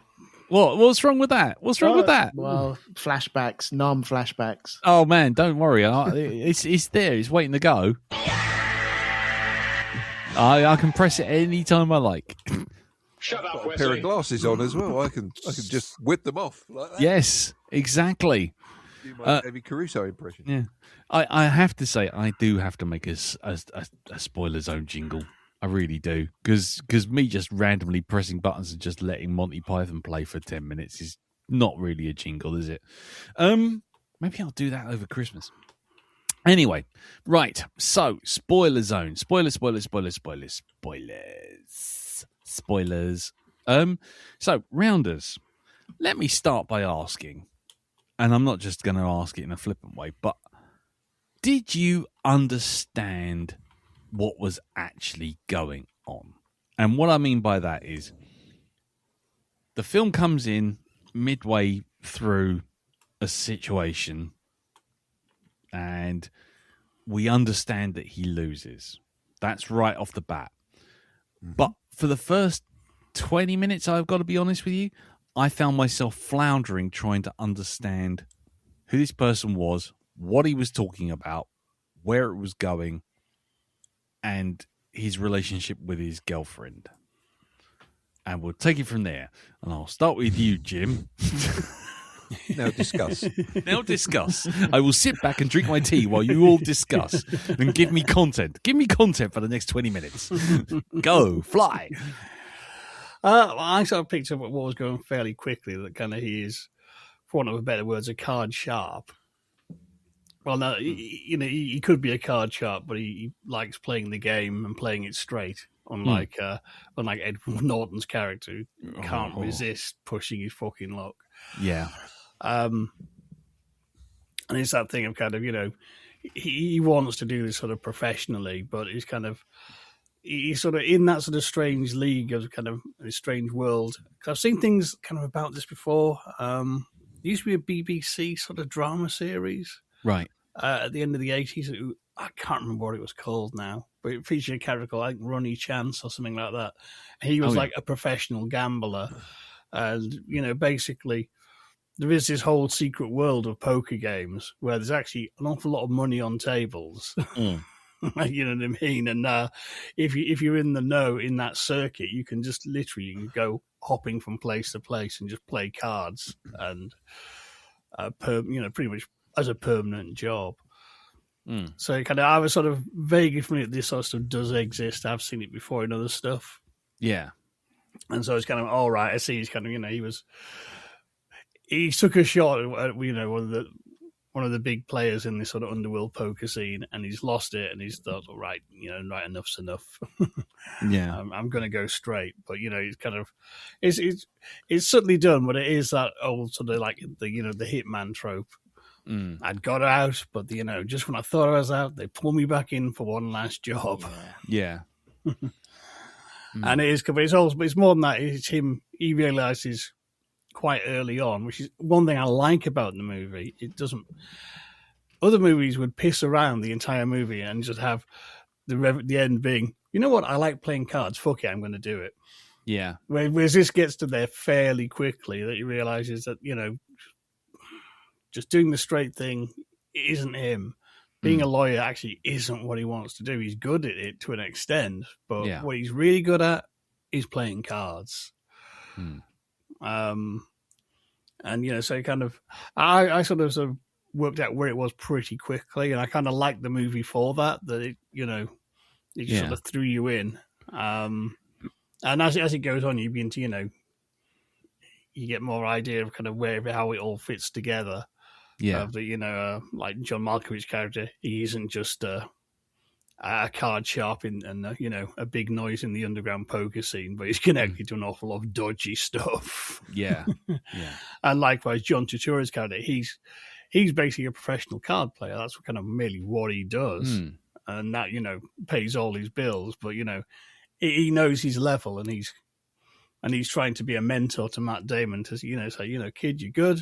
But you know what I mean. You've got to, you you got to know when to play the odds. And it's interesting because Turturro's character, he's kind of one level above Matt Damon, and Matt Damon's character is one level Edward Norton. Yeah, because it's not being a good card player isn't about playing the game and being good at the game. It's being good at gaming the game. Yeah, gaming the game. Cool. Well, that's it. It's kind of as he says at one stage, it's kind of you can keep go and keep shearing a sheep time and time again, but you can only skin it once.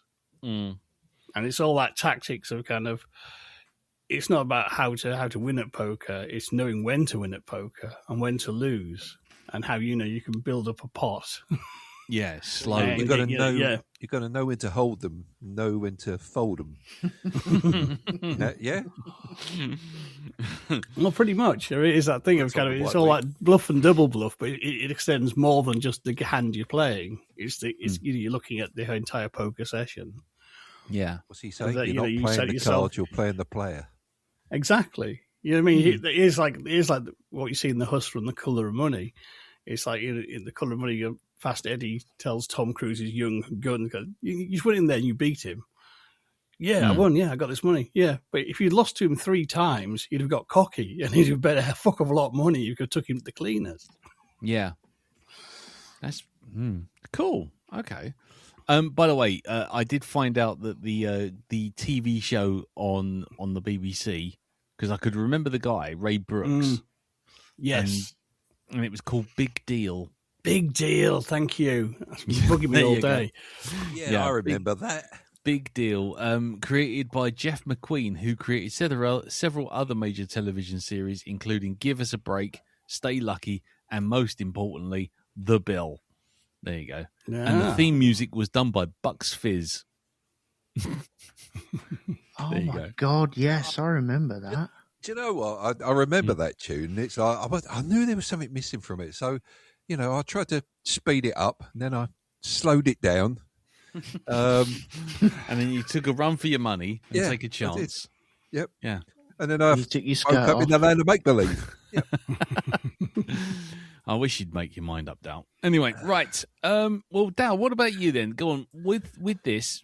Yeah. It drops you in blank.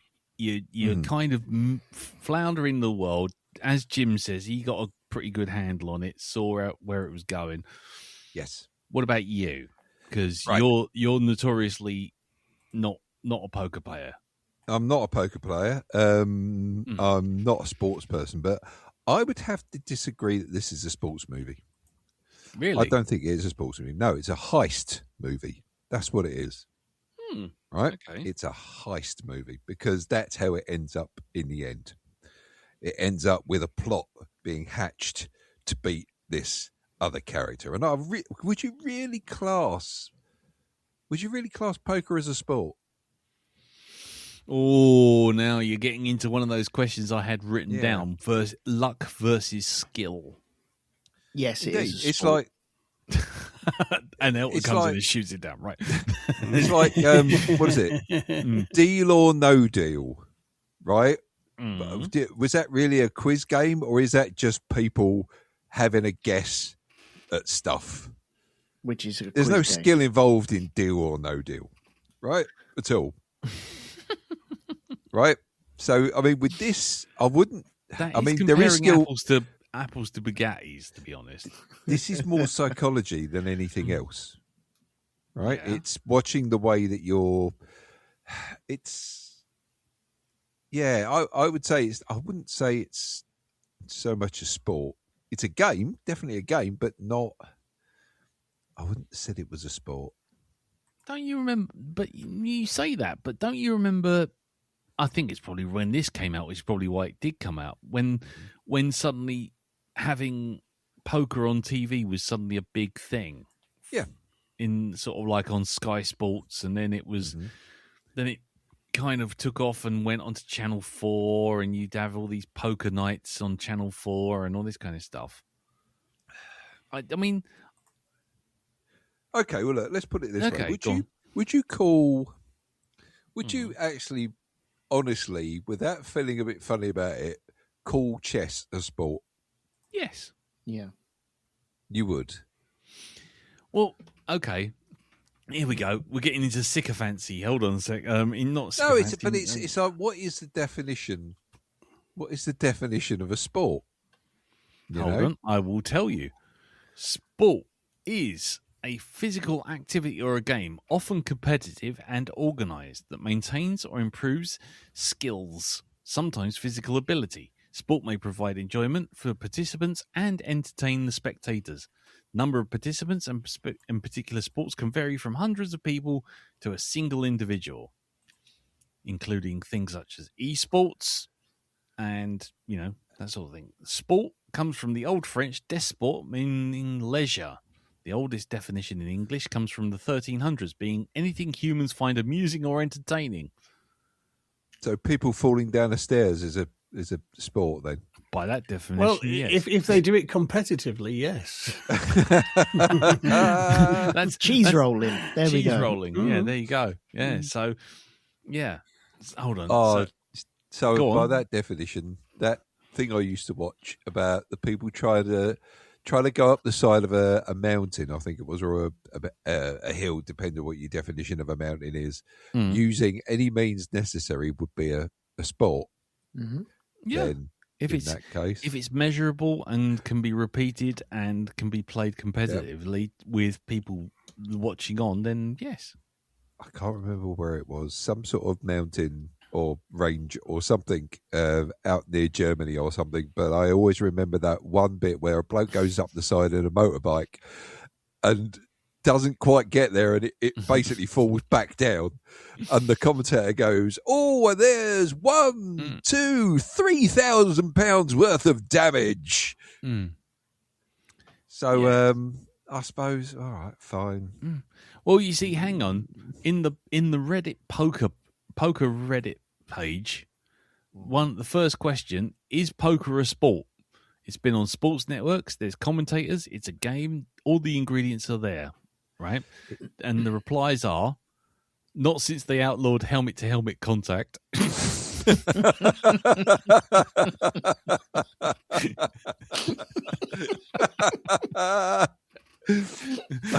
Helmet-to-helmet contact. Fuck off.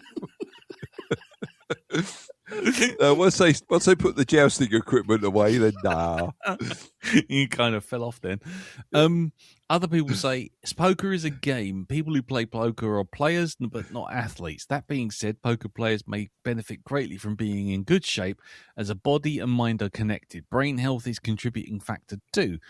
But do most poker players pay attention to their brain health to work out and try and improve their performance like an athlete would? No. Some don't even bathe. Yeah. Right. Sports are games, but not all games are sports. That makes very no sense. Good. Yeah, no, that does make sense. No, it doesn't. I would say it was a sport, yes, because it is enjoyed by people to play the game, but then you can have an audience of that game as well, and people could bet on the outcome of that game. Thus proving that it could be a sport because you can bet on sports. Would you call Monopoly a sport? That is a game, but if I personally think if you had an audience of people watching that, and then it was broadcast and sponsored, and then you could bet on the outcome, then that could be a sport. But seeing as it always ends up in an argument, someone flipping a table, and in my case, having my father-in-law at Christmas literally shout, "You fucking cheat," and leaving, I would say, "What?" and not talking to me for the rest of Christmas, and the kids ever since refusing to play me. I would say that chances are no, it's not going to end up on TV. What? See, this has imitated your life. This film. At the end, with John Malkovich there. Yeah. Pay the man his money. He bid me fair and square. Fair and square. Yeah. That was a really awkward Christmas, I'll tell you that. Yeah. Anyway, it says here, is poker a sport? Given that poker is an activity involving physical and mental exertion with sets of rules and customs which players can all compete against each other and has an audience, poker is clearly meeting the mainstream definition of a sport. There you go. Anyway, back to the question. What did you think of being dropped in blind into a world of that sport? Well, this is the thing, you see. If there had been no narration, then I would say, like, that, this was like a bit jarring. But no, you had the narration of, Matt Damon just trying not to slide into a Matthew McConaughey impression all the time. Oh yeah, goji berries. So I didn't mind it at all because it had somebody there telling me what he was doing. Right. What he was doing about explaining certain things about the about poker. Yeah. How sharks actually do their thing. Okay. So I didn't have any problem with that at all. Okay. Cool. And what about you, Elton? I mean, obviously you've seen this before, but I mean, you've been dropped into it the first time at least once. So poker is a game I would love to know how to play. I don't know how to play, but I think in this film they introduce it in a way where they say you're given 2 cards. You then try to build a hand with the other remaining 5 cards. That's all you need to know. You don't need to know the combinations because the reactions and the players are going to tell you what's going on there. It might as well be Dungeons and Dragons. Because not a lot of people would know that, but I think they would be drip fed enough just to understand that this is good, this is bad, this is dangerous, this is a bit scary, and that guy's getting a bit leery. And that's all you need to know. It could be Monopoly. It could be any other game. It doesn't really matter. The actual format of the game doesn't matter. It's about the players around the table and their reactions with each other. That's all that's at stake and that matters. Right. That's the way I see it. No, that's cool. I mean, it's going to sound really weird to me, but to probably everyone else when I say this. But I tell you what it first felt like to me, and you are going to really laugh. This is going to be like when I watched that Twilight film for that marathon years ago. Legendary. And I pulled out Empire Strikes Back out of my ass for one of the episodes. This reminded me of a film noir, and specifically Blade Runner. And what I mean by that straight away is not Matt Damon chasing down robots in the future or any of that stuff. Just the way it just kind of goes, here's the world, off you go, and it just presents you with all sorts of terms and things and stuff you've never seen before, or stuff you have to get your head around, relationships between various characters. I mean, we're talking about Blade Runner without the narration. And you're sitting there going, what does all this shit mean? And slowly it all resolves, and suddenly you're in the world. Even if you don't 100% appreciate everything in it, you kind of go, ooh, okay, I'm getting this. I'm slowly building up. I'm slowly understanding it all. So I found it initially jarring, but I really enjoyed the jarringness of sitting there going, I don't understand it, but it feels tactile. The world feels tactile. It feels lived in and rich, and like there's relationships there that you kind of see and you understand on a certain level, even if you don't understand what the fuck they're talking about. And I tell you what was really interesting is some of the best stories, some of the best movies do that thing where you can believe that before the film started, the characters were doing shit, and after the film ends, they were doing shit. Yeah. Whereas a lot of films, sometimes you just watch and it's just like you almost hear in your mind subconsciously the word action, and this character just pops into being, has the adventure, and then as soon as the credits roll, they just disappear again. Yeah. You can't imagine Tony Stark going, sitting on his couch in his pants, just watching Deal or No Deal. You can't imagine him just going, "Oh, I've got a 5:30 meeting. I'm going to stop off at Co-op and pick up some milk." You can't see anything else beyond what you see on the screen. So I found that quite interesting, quite nice. Speaking of the narration, by the way, how did everyone feel about that? Because I know that narration could be one of those things where people go, "Ooh, bit too hand-holdy, bit too explainy." Jim, were you okay with the narration? Did you find it helped? No, Did you find it? I was fine. I thought the narration was very well judged. I mean, I know this bullshit film school thing that people say, "Oh, well, narration is a failure in the filmmaking." It's like, fuck off. It's a different form of storytelling, one head. Fucking get a grip. Read some proper books. Come on. Yeah.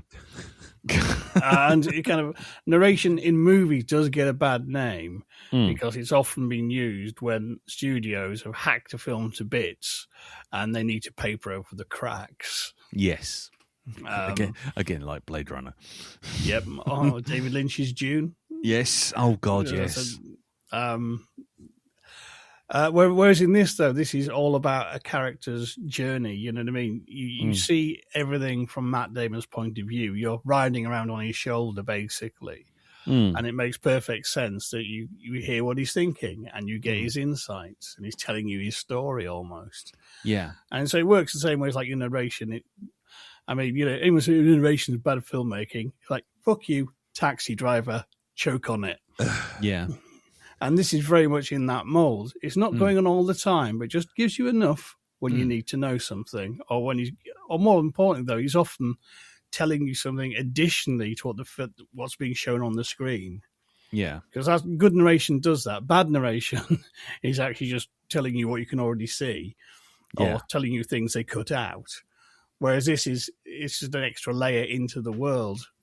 And it fits for this movie because the nature of a poker game, it is all that psychology. Yeah. The drama is all internalized, and you know what I mean? So it's kind of, it feels very appropriate for this film, I thought. Right. Nice. Yeah, good idea. Nice. Well, Dow, how's you vibing with the narration? Yeah, I've got to say, where you said it felt like a noir piece. There's one film, before you even suggested that, there was one film that came to mind. Go on.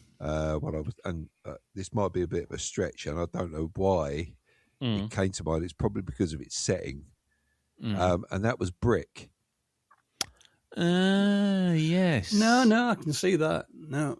You know, I think it's because it was the way it was set. It was very set in the same sort of world, sort of like very sort of, working class type area. Is it blue collar, they call it? Yeah, blue collar. Yeah. Blue collar. That's it. Yeah. So it kind of reminded me of Brick. In that way. I mean, it didn't have the cool music like Brick does, but and there are differences between the films, but yeah, I would say it's very reminiscent of Brick. Yeah. In that kind of everyone's got their jargon, and it doesn't bother to explain that shit to you. It just lets you swim in it. Sometimes it's like I mean, you're right there with that. I think that's a great trick to achieve as well. It's the whole thing of how the universe that these sort of films are created in, how that grows in your mind, and if it's written really well, or like a novel that you're reading, it's like when with Stephen King's Dark Tower series, right? When you're in Midworld, which is where all the realities kind of collide and you get bits of different things, like different areas, like robot bears, and then you've got like, gunslingers. This conversation's taken a turn. Yeah, go on. No, it's that way where with this, because of the way he's written it, you don't question the odd shit that crops up. Yeah. in this. He'll say, right, this is a slow mutant. And you're like, okay. And you're automatically, that's part of the world for you. You don't need a full explanation of what a slow mutant is. You just know that, this is part of the world. I accept it. I don't care how crazy the concept is. I feel comfortable it's part of this world. Yeah. Yeah. And I think that's what, Oh, well, that's how it felt for you. That's how it felt. Yeah, I think that's what that's what a good narration does, I think. And I thought it was a good narration. It didn't actually intrude too much. I think it came in when it needed to be in there.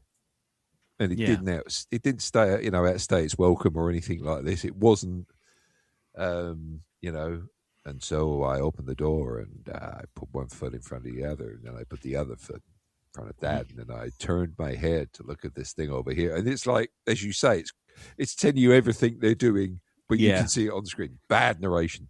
Whereas this one isn't. This is actually giving you background knowledge. It's like having the Hitchhiker's Guide to hand. And, it's like, oh, I don't know what that thing means. Let's look it up in the guide, shall we? And it's sitting there talking to you as you're going about your business. Yeah. So I thought that's what the narration in this was, because he was breaking down various things, aspects. And it is because not everybody plays poker. So I thought it was necessary for that to happen. You didn't have to listen to it if you didn't want to, but if you did, you were gonna come away with a better understanding of this world that they inhabit, and why they do the way they do things. Yeah. I mean, of course, there were scenes where I got completely lost, but thought, "Oh, this is a bit tense, isn't it?" I don't know why, but and the final boss battle at the end there, with Malkovich, I thought was exactly that. I didn't understand like the rug pull moment for John Malkovich's character in that. When they're like, "Oh shit, I'm done." Yeah, I've been caught out, and I didn't see that coming. I didn't understand how the mechanism for that works because I don't understand poker. He has beaten me. Yeah, that's all I needed to know, really. But it's. I mean, if I've got to criticize it for anything, I think it's that it didn't have that moment. Yeah, you had your you had that moment robbed from you. Yes, I think. Yeah, of following it along and then going, "Oh, he's done this," and you suddenly spot just before they actually say or make a gesture that this is why the bad guy's fallen over on his face is because of this. And you've gone along with the thing, and you're like, it's that kind of little reward you get for being proven right that you've been able to spot where that's going. And you've learned something. Yeah. Yeah.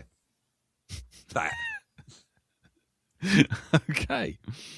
Cool. Well, that was a lot. Sorry about that. No, that's all right. No, I don't mind. Like I say, go make content. Bring me content. Stream of conscious. That was just Well, Elton, if you got anything you want to add about the narration, or I think narration in a movie, when it works really, really well, it's like music in a movie, and you don't realize it's actually there. Yeah, and this one, I'd actually forgotten there was narration through this. And there was a moment where I think he pulled up in his Jeep and it was raining, and you could hear the narration. I was like, "Oh, I'm watching a noir. I don't like noir, but I'm here." God curses! I've put one on myself. Oh no! Oh, not again! So I curse me and my own self. Damn you, Matt Damon. I think you guys have said everything that needs to be said with that. But I don't mind it. It wasn't intrusive at all. Okay, that's cool. I mean, I won't dwell on it much more because time is getting on, and we do have stuff to talk about. I mean, I tell you what. Let's talk about Edward Norton. Can we talk about what an absolute shitweasel is? I mean, as soon as he turns up and he's fucked over his own mates in the prison, and you think, okay, he's fucking over people in a prison, and then puts cigarettes in the bin. It's like, but you fucker. Exactly. That tells you all you need to know about the man. But when they go to the Famke Janssen's little hidey hole place, euphemism, then he says, "Oh, give me all 10 grand, and by the way, not the 2 grand back. I want it all." Completely disregarding, what sort of situation he's putting Matt Damon in. Yeah. Firstly, how did you feel about that? Because I think I know how everyone felt about that. But why is it that Matt Damon puts up with it? I guess is the question. And how much of an absolute shit biscuit is that man? Well, anyone go on. He put up with it because didn't he do the time for him as well? He went to prison for that's him. part of the hold he has on him. But it's also they go right back to childhood, and it's what those bonds are strong.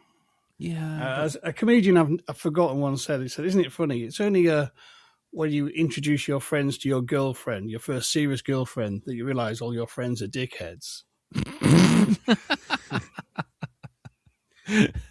And that's why I only speak to Darren now on this podcast. Exactly.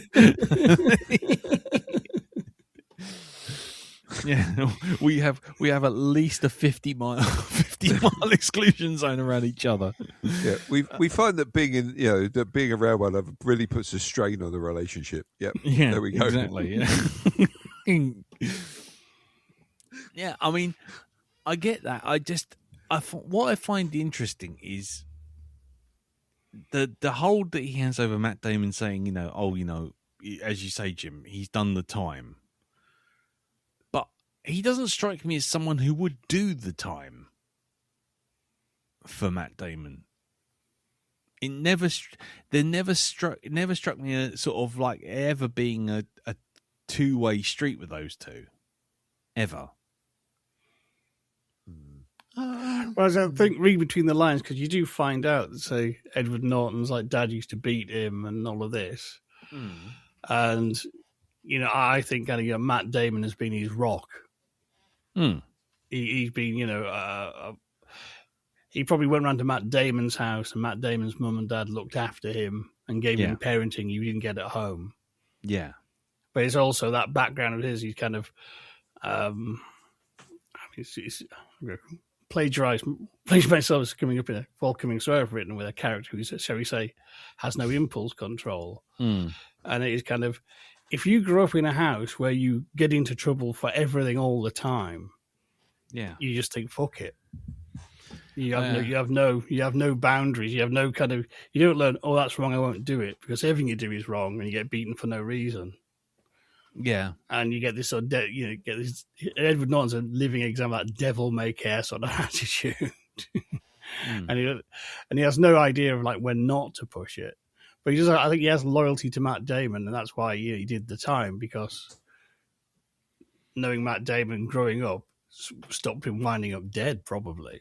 But then if that's the loyalty, why the shit with the money and the taking as much money as he can and leaving Matt paying off 7 grand's worth of debt in a week and that sort of thing? Because he can't just leave it. He can't help but fuck around. Do you remember White Men Can't Jump with the Hustles? I've never seen it. Oh, okay, fine. Oh, yeah, it's a sports movie. So it's just hustling. And, Matt Damon wants to play it straight and wants to win. And he knows he can win. But Edward Norton wants that fun of fucking people over. And he can't stop. Everything he does is fucking people over, whether he's speaking, whether he's eating, whether he's having sex, whether he's playing the game or what. He's just, he's a mouthy little bastard. I'm guessing he's pretty good at it, but he's always blagging his way into things. that moment where he's playing against the coppers, and you see him walking in the background. You're like, oh, you son of a bitch! You're gonna fuck this one right up. Yep. And he knows they've got them. He knows that they can take all the money from them and go away and have loads of money. It'll be fine, but he has to fuck them. He has to fuck around with them and try and screw them over and do it a bit quicker. Yeah. Whereas if he just played the game, it would have been all right. But that's his vice, where he just can't stop being a shit. And that leads on to, it's to taking the cigarettes in the prison. It's fucking over the police. That as well. And then just hightailing it as well. Once Damon's got all of the load on him, like the actual the money's on his head, then he just hightails it because he can, because he's fucking him over, and that's it. He's gone. Yeah. I mean, proper comic book character, I think. What do you mean? Well, it's Matt Damon his character is not all over the place, but there's more to him, because he's looking to be a barrister / lawyer, whatever it is that he's doing. He's trying to go straight. He's doing the rounds of dropping parcels off and trying to stay away from games, and knows that he's getting in there. There's lots of layers to him, whereas Norton's character is just a dick. There's not much more to him than that. No, there's not really. I mean, anyone else got anything on Norton? Any thoughts on him? Trying to think. I just wonder if maybe there's where Norton's character is concerned, there's a little bit of narcissism in there, I think, because he doesn't really care. I think he's not really worried about the outcome until he gets caught. Yeah. And he's the sort of person that would be sorry because he's been caught, not because of he's done something wrong. Yeah. I mean, as proven when, Matt Damon finally confronts him about the money. And he's just like, it's not a terrible thing that I've done. Yes, it fucking is. Yes, it is, yeah. And he was quite happy to just up sticks and fuck off and leave everyone behind. Yeah. Although it's not fair that you're talking about like Russian mafia, but it's not fair that the other guys consolidated all his existing payments into one easy loan, which is a load of bullshit as far as I'm concerned. If I was him, I'd be like, well, no, I don't know you. I owe the other guys, but not you and the extra that you're putting on top of that. No way. Yeah. But Russian mafia, so you do. Yeah. But in that situation, he can't keep his mouth shut either. He has to have like the sarcastic, pithy lines as well. Oh, God. Being punched and punched and punched, and it's like, anyway. It's like, fucking hell, man. Know when to stop. Yeah, leave it, yeah. I mean, is that part of... See, the reason I brought up Norton, not just to go, what an absolute shit, but I read a review of this afterwards. I can't remember who wrote it. I think it might have been Roger Ebert or someone like that, who said that the film actually indulges in being a poster boy for gambling, right? And I see, because Matt Damon, his character is on the up, but he's not alive unless he's gambling, unless he's playing the cards. It's kind of this, it is what I am. It's my soul kind of thing. And the Edward Norton character comes in, and this is my only criticism with the whole film, and I'll bring it back in a sec. But it's Edward Norton's character comes in to go, gambling equals bad, and the film just goes, yeah, okay, we've established that, we've put our character in a situation, now we can just go, that's it, we're done with him, he can fuck off now.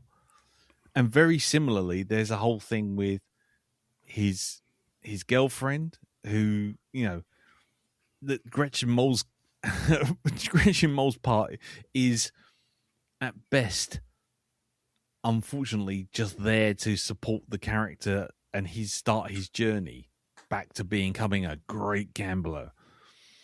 And, you know, because she just turns up, she's like, oh, you know, as long as we're not gambling, it's all fine. I don't mind. I love you very much, and all this sort of thing. And then all of a sudden it's like he does one gambling thing and it's like, you absolute shit, I'm clearing out, and then buggering off.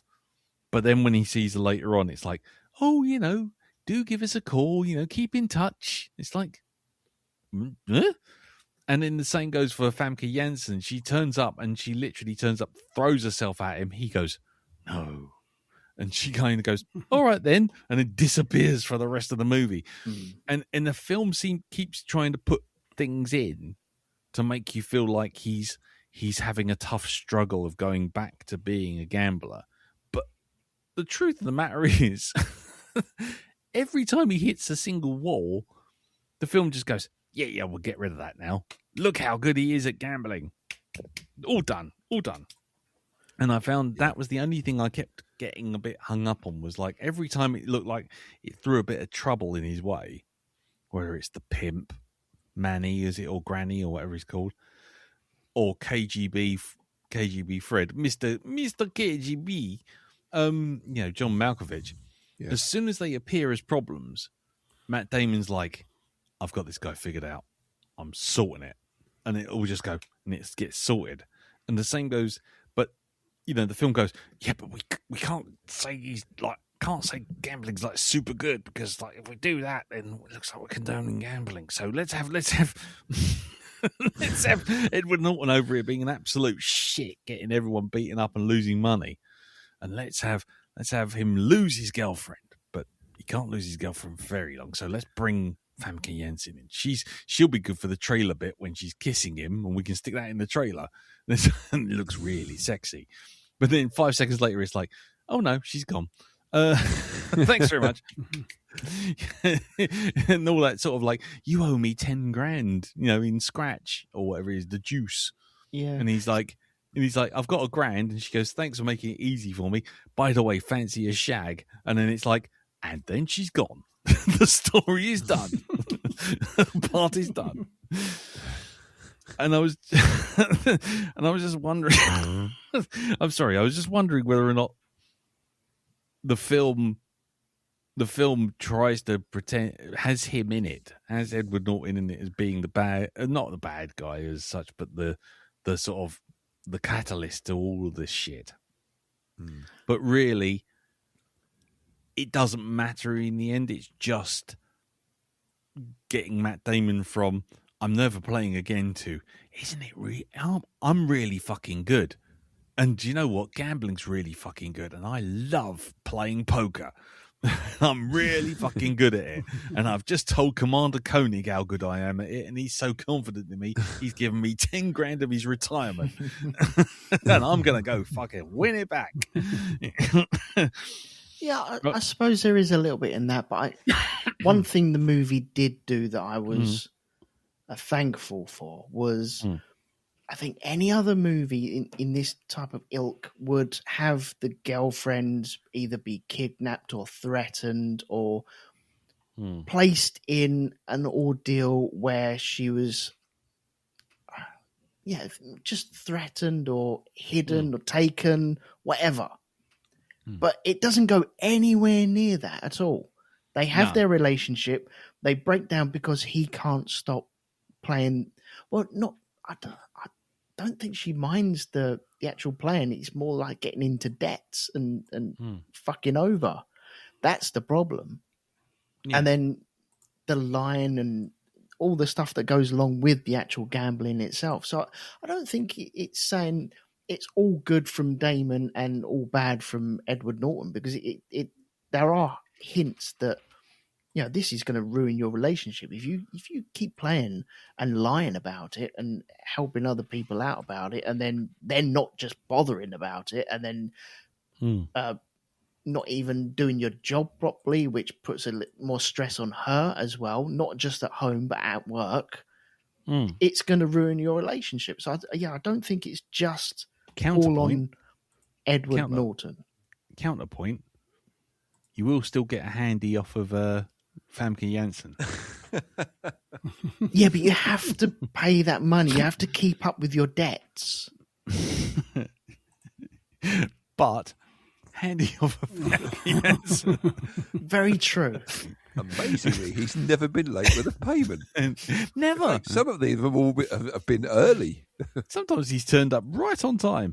I mean, it was just, I just thought that the whole any trouble he got into was quickly dealt with, and just because he's that fucking good, and it was just, I just found it quite interesting that the film at never at any point really kind of leans into that kind of, almost like, you know, with Rocky, it's that whole thing of, if he does this boxing, it is eventually going to kill him. In the first one and possibly the second one. After that, we're into, you know, rockets and space and nonsense and fighting Russians and finishing World War III. But in the first two, there's like real stakes of, like, you know, amateur boxing takes a toll on everything, and you are risking a lot. He risks 30 grand at the beginning, loses the whole fucking lot, and it just goes 6 months later. And he's like, I've got a job. I'm going to university. It's like, if I lost 30 grand, fucking hell, I'm still smarting from 400 quid for a light bulb. Yeah. I'm, losing 30 grand and then going, yeah, well, it's okay. I've still got this really smart, sexy girlfriend, and she's a lawyer, and, you know, all this sort of thing. But I felt like a man when I was doing the gambling. It's like, are you really condemning gambling? Yeah, because you seem like you're putting a real positive spin on it all. You know, it's like, oh, he had one problem, and then it's like done. I mean, does anybody else agree with that? Feel like that? Anything? Yeah, he did kind of fall straight back into it, didn't he? It was like people trying to get him to go back in. He'd be like, no, well, I can't do that. No, that would be wrong. I made promises. And then his girlfriend fucks off, and he's like, fuck that, let's go play some cards. Yeah. Yeah. That's it. The missus is out. Quick, put the porno on. Yeah, it's just like... Boom, chicka bow wow. Chicka bow. What about you, Jim? Did you feel any of that? Or not really? I mean, I think basically kind of, it might look glamorous, but it isn't, is it really? No. The places he's playing, it's not like he's hanging out all the high roller casinos. It's back rooms with very shady people, and there's no guarantee they're going to honour their debts. No. And you could get into a lot of bother. You can go to, I mean, films will show you can go to prison and you can get the shit beat out of you, and you might have to fucking drop everything and go on the run for the rest of your life, avoiding anyone with a slightly suspicious accent.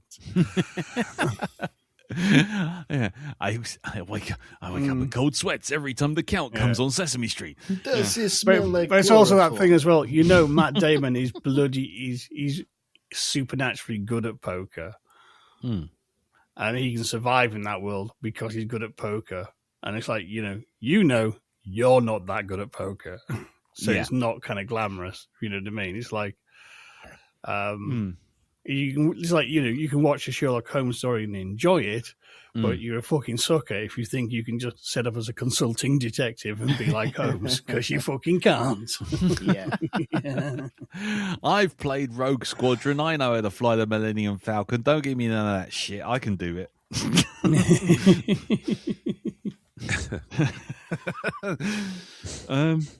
Yeah, that's what I like about it, because in a lesser film, we'd have gone all the way to Vegas with him, and we'd see him probably win the World Poker Championship.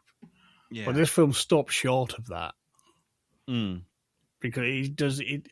if it went that far and he fulfilled that ambition, then you could probably argue maybe it is glamorizing it. But the fact is, you don't know what's going to happen, and you've seen him lose. You saw at the start he could get something wrong, and you can lose it all. And that's the way. That is the reality of it, and that's the reality he doesn't quite see. It's the reality John Turturro's character Kish understands. Yeah, you know what I mean. Someone once gave me advice about gambling. He said, you know what, whatever you win, keep half and bet the other half. And at the end of the night, you'll come home with some money, extra money in your pocket. Yeah. But serious gambles, they can't do that. No. And in a game like poker, you can't do that, because at some point the play has to be go all in. Mm-hmm. Yeah. And it is a turn of a card. And if you read someone's tells wrong, you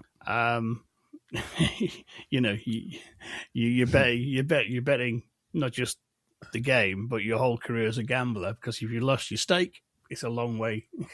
It's a long way back to work your way up to be playing in those leagues, to have the cash to play in those leagues. Yeah. Yeah. And also, that's what the cookie thing was, the Oreo thing. The tell. Yeah. Yeah. Yeah. When he splits it apart and doesn't eat it, it's a bad hand. Yeah. And vice versa. Yeah. I got that. I tell you okay, here's a question then, and this is for all of you.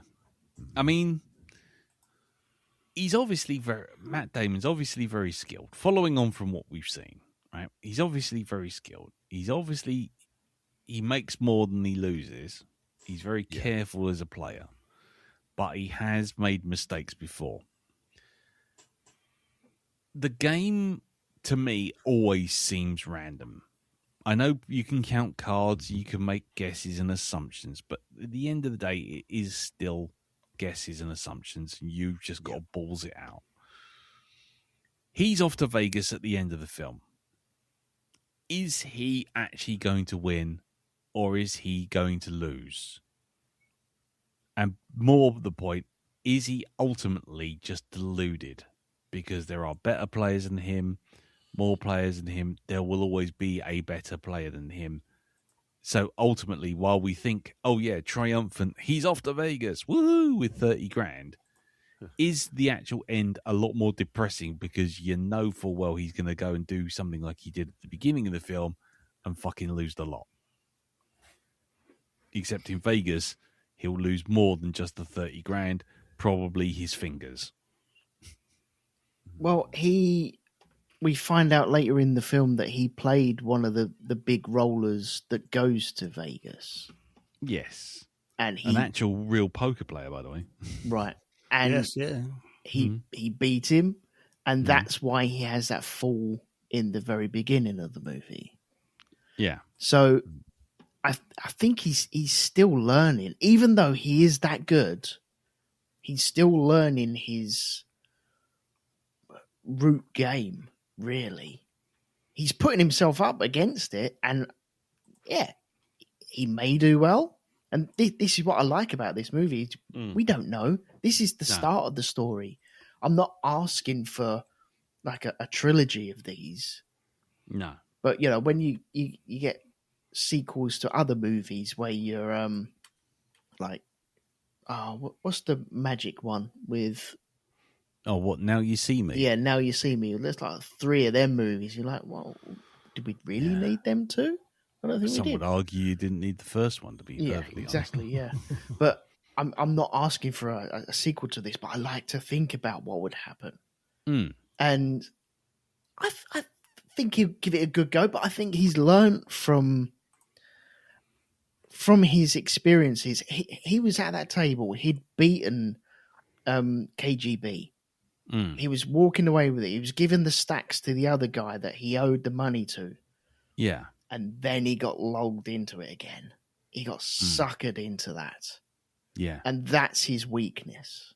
He just it's the Marty McFly chicken thing. Yes. That's all it is. And you know, if he can tame that and work on his game, then I don't think there's a reason why he couldn't. Jim, what you said about him being a really good one, and if people watching this tried to play it, they'd be struck down immediately. And that's the thing that people really need to know about either sports or actions like this. The people doing it are so fucking good. So good. Yeah. And yet, even the really bad ones are miles above you. You have got no chance of getting anywhere near them at all. Yeah. Trust me, I know. Well, are you a poker player, Elton? No, I'm not a poker player. I was a really terrible football player. Right. And there was a couple of times where we used to play in the goals in Bexley Heath. There's a goals centre where you have 5-a-side football pitches, and we had a friend. A couple of my friends had a mutual friend who was a semi-professional footballer, and he was a goalie for Gillingham at the time, and I think he sat on the bench against Chelsea, and he was in the Championship Manager as well, so you could buy him. So that was like, oh, that's really cool. That's real fame. That is Championship Manager, and he was he was leagues above where I was. I was awful, and he was mint. He was brilliant. Then he brought one of his friends over, who was a guy who then went on to play in the Premier League, and I remember there was a ball that was rolling towards him, and he just touched it in a certain way that it went around my foot. He didn't put it around my legs or anything. It just went just over my foot, and he was gone. I was like, oh, you son of a bitch. Yeah. And at that moment, you realize outclassed, absolutely outclassed. There's no way you're going to get there. I had no delusions of grandeur or anything like that, but man, that was so far above what I could actually do. And then that's when you meet these people, then you realize how fucking good they are. Yep. And that comes back to my question. So, do you think he's gonna get to Vegas and make it, or he's gonna get to Vegas and fuck it up? No, he's gonna end up in the gutter. He's gonna end up out in the desert somewhere. just a pair of feet sticking out of a bin around the back of the casino.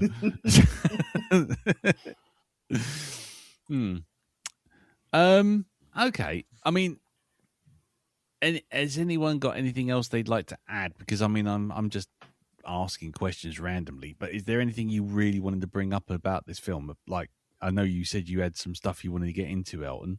Oh, it was about the girlfriend and not being used in a certain way. Go on.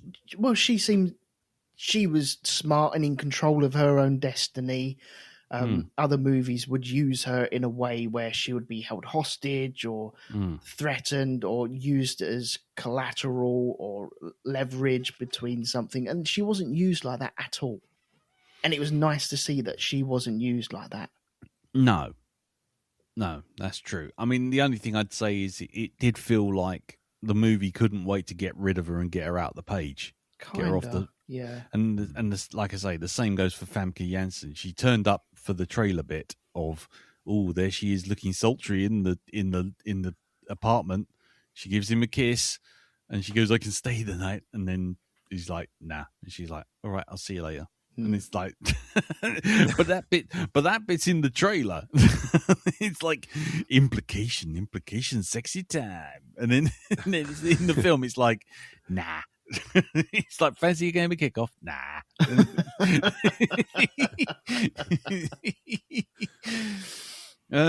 Yeah. So I found a lot of the sort of side characters were really just there to just kind of put a little bit of time in and imply that something else was going on, but didn't really put drama in his way. They got out of Matt Damon's way so that he could go for the poker challenge. You know, the poker was the king, and he was the thing that made him human. Yeah. What about anyone else? Jim, you got any thoughts you would like to bring up rather than just wait for me to throw a question at you. Was there anything you wanted to say? Not really. I mean, I think I just enjoyed this movie because I think I particularly like the storytelling. I said I like the fact we don't get to Vegas in the end. Yes. Yeah. And I think whether he wins or loses in Vegas depends on who he's playing. Yeah. And how well he can get to know that player. Because that is what he's going to come down to. It is, there's the cards on the table and there's a game in your head, as it were. Yeah. And, it kind of, it's one of those films I'd happy had in half an hour, if you know what I mean. Yeah. Of just watching him in this, because it is very interesting, this sort of world of, because they are kind of like, everyone sort of plays cards for money, like pennies or something, and then some people play it for like tenors and fivers, and it is illegal gambling, and it kind of, but you go so far, down that line, then you actually are in serious dark waters. Yeah. Playing with very dodgy people. But I find that interesting going into that world, and I think this did it really well, and so it avoided the sports cliches. Yes. And that's what I really appreciated, and the fact that it's a very sort of human story about fallibility as well. Yeah. And that you say it is very, it could go either way when he goes to Vegas. Yeah. But it's one of that's his choice. That he comes to terms with that's what he is, for better or worse. Well, now I actually quite like the fact that he split with his girlfriend. They got that actually over with. They didn't just have it in there as pointless drama, if you know what I mean. And the fact you see her, she's getting on with her life. She's fully paid up. She was born to be in the legal world, quite clearly, where he clearly wasn't. And, he didn't really need anything more than that. When you have that conversation, he says, when I was at that table, I felt alive. It's kind of, dude, you have just torpedoed your relationship there. She ain't going to stick around. She ain't stupid. Yeah. And she's out of here. And it was no surprise she'd left him because, that's it. They're creatures of two entirely different worlds. But he's good at thinking, the irony is he's good at the poker playing because he's respectable. Yeah. You know what I mean? He's polite. He can appear like, fresh-faced, innocent, like a complete mark, and all the other players going, we're going to have some fun with this guy. Yeah. And that's why, he's the better player than Edward Norton, who comes across as a card sharp, and people are instantly suspicious. Yeah. They're instantly onto him. Yeah. Dealing from the bottom of the deck. Yeah. Yeah. Because he comes across as a hustler. Yeah. Whereas Matt Damon can actually, hook lines in it. Be the ordinary guy, he's just out, out to, have a bit of a game, maybe win some, maybe lose some. Yeah, but always come out on top. Yeah. Yeah. It's cool. Darren, any thoughts, any last thoughts you want to bring up? Any last thoughts? I want to go to bed. I will agree about the female characters being, just there to progress the plot to a certain point, and then it's like, right, we've done those now. Let's lift this carpet up and sweep those straight under there. You'll never see them again. Ha ha! Yeah. Yes. Always subverting expectations. That's what we're doing here. Yes. No, we don't use that phrase. Do not use that phrase. What's that? Subverting expectations. Subverting expectations. No. That brings back terrible memories of the last movie. The movie with "last" in the title. Did that subvert expectations then? That thought it was. That thought it did. But it didn't. It felt like it was so much deeper than it was. It was actually about as deep as a puddle. Yeah. Yep. Indeed. Anyway, half inch thick and 2 miles wide. Yep. Go on, keep going. That's right. Yep. Very thin. So I will agree that about the case. But then again, it does the same with Edward Norton. Yeah. As well. It's like, we don't need you. Fuck off. That's it. Once the job's done. You fuck off now. What are you going to do? I'm going to run away now. Oh, okay. I suppose that fits with your character type. Goodbye. See you what? No, you will not see me. Nope. No further. Unless this makes a lot of money, and then there's a sequel, and you'll see me in Vegas. Yes, because that's what will happen, and we'll get into hijinks together. Yes. Yeah. So it does this with It does this with a few characters in it. It's like, don't need you no more. You can go back to your shoebox now. Yes, we can. You know. Yes. Your contribution to this plot has finished. You progress this plot as far as you can. Yes. Where will you go from here? Yes, exactly. Down to the lake, I fear. Yeah. David Essex's contract abruptly ceased. Brave new world, handful of men. God, blimey, struck a light. It's a Martian war machine. The end. Bows and arrows against the lightning. Yeah. So yeah, I think that's a bit of a flaw in the film. Really, is doing it. That's what that lets it. I think that lets the film down, is by just filing those characters away. Yeah, not have them coming back in any real sense. Edward Norton's now got to the point where Matt Damon is rethinking his life entirely again. And you would think that he would go back to just being a standard bloke living in a house, having a proper job with partner. But no, it shows that he hasn't learned anything at all. It's a bit like Danny Dyer's Football Factory. You go through all this progression with the character. As shit as that film is, there's like this whole thing of, the universe questioning him. Is this where you want to go? You don't do this. And then in the end he goes, fuck it, I'll do it anyway. Know what I mean? Yeah. It's like it's that film being like A Clockwork Orange, but with the brain removed. Proving a point. You can only be good if you want to be.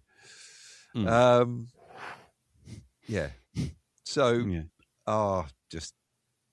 So I think that's the thing that lets the film down slightly. It's not a deal breaker. No.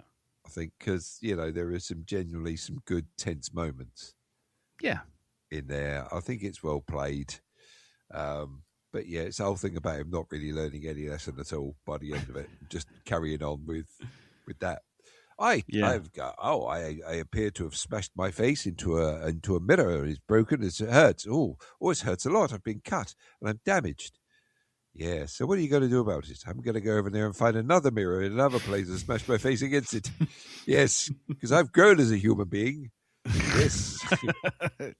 Honest, Governor. Yes. I have progressed. Onto bigger mirrors and harder smashing your face into them. I remember what knocked my teeth out. It was the frame. As long as I avoid the frame this time, I'll be fine. I'm hoping to achieve speeds of about the speed of light, so that my face just kind of phases through the mirror. Yes. One of these days. Yes. We'll all be better for it. Shut up. That's why. So, yeah. Like I say, the only downfall in this, I think, is the way it kind of just wastes characters. It screws them up, chucks them in the bin. Don't need you anymore. Bye-bye. Yeah. And if you're coming back, it's just going to be, you're just going to appear on screen. Really? To say well done, you, Matt Damon, for being alive and getting your money. And whereas I stopped thinking you were sexy, you're sexy again. Yes. Because you seem to have got your shit together, even though. And being a bit of a hypocrite and finding you sexy because you're still doing cards. Yes. And that was the thing that kind of put me off you in the first place. But now apparently it's a thing. Well, it's the 30 grand. Well, that as well attracted you to billionaire Elon Daniels. Musk. Yeah. Exactly. So Debbie McGee. Yeah. Yes. Exactly. Yeah. So right, then. That's it. I'm going to stop waffling now. It's cool. I've retreaded that bit there. I've just put Yeah, a coat of paint on it. you've worn that right into the carpet. It's well done, mate. Yep. Good work. Loving your work. Thank you. Right. Okay. Any last thoughts? Anything? No? Yes? No, Bill? I'm good. Thank you. Brilliant. Okay. Well, last go on. thoughts. Okay. Why is it when you kill a man in war, it's for your country, and if you kill a man in cold blood, it's murder? Intent? I don't know. Check. Check. Check. Pay the man his money and tell him to fuck off my podcast. Like going to back for wank now. Diplomatic immunity. Anyway, right. Let's leave it there. If anyone else has seen Rounders would like to send any feedback in, you know the channels. You got the Facebook group, you got the email, and you've got hitting me up on Blue Sky.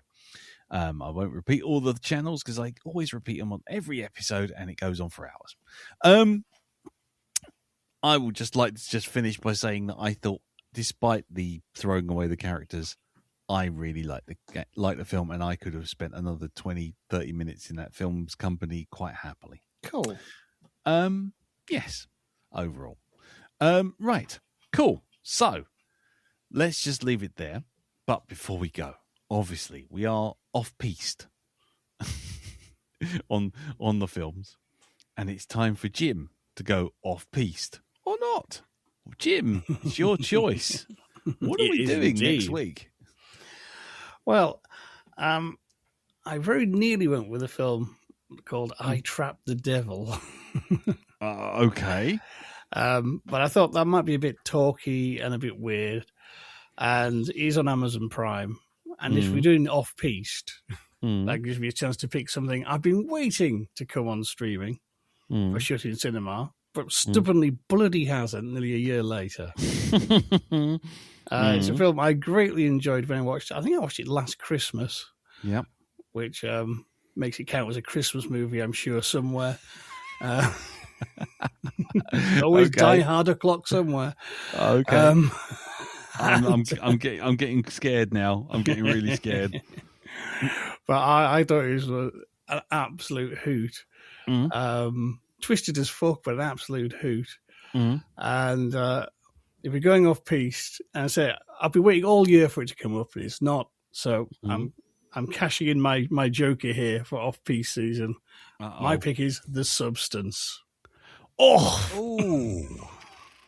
I've not seen that. Oh, cool. Oh yes. Oh yes. Gonna see The Substance. Yes.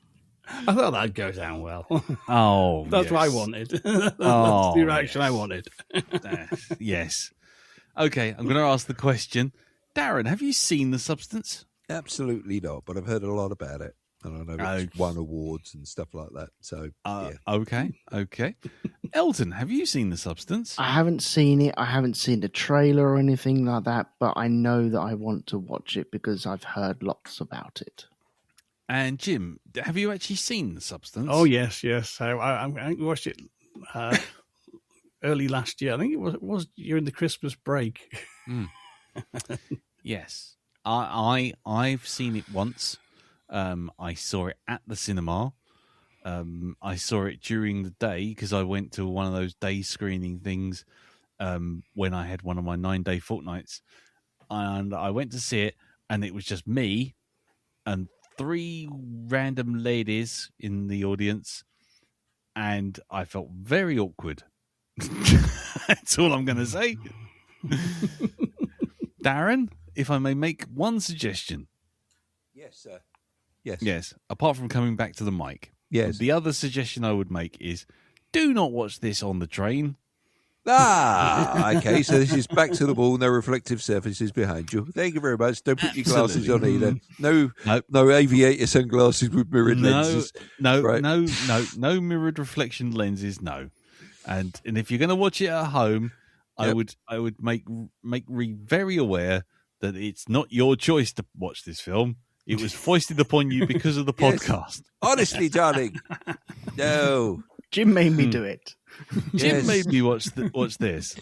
I feel That's thoroughly all I'm gonna- disturbed looking at I naked should have picked that ladies. lesbian film with what's her name, Aubrey Plaza in, shouldn't I? I could Oh, have what, abused my power, couldn't I? Honey, don't.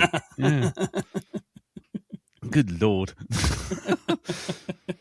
I meant to mention I actually watched that. Yeah, good Lord. Well, I never. Well, I'll go to the top of my stairs. Anyway, yes. So next week, The Substance. It is available to purchase upon the physical medias, DVDs and whatnot. It is also on Mubi, which is a subscription service. Have fun with that, which you can get through Amazon, and I think the BFI player also has it as well. Again, yet another subscription. Have fun. Or, on the other hand,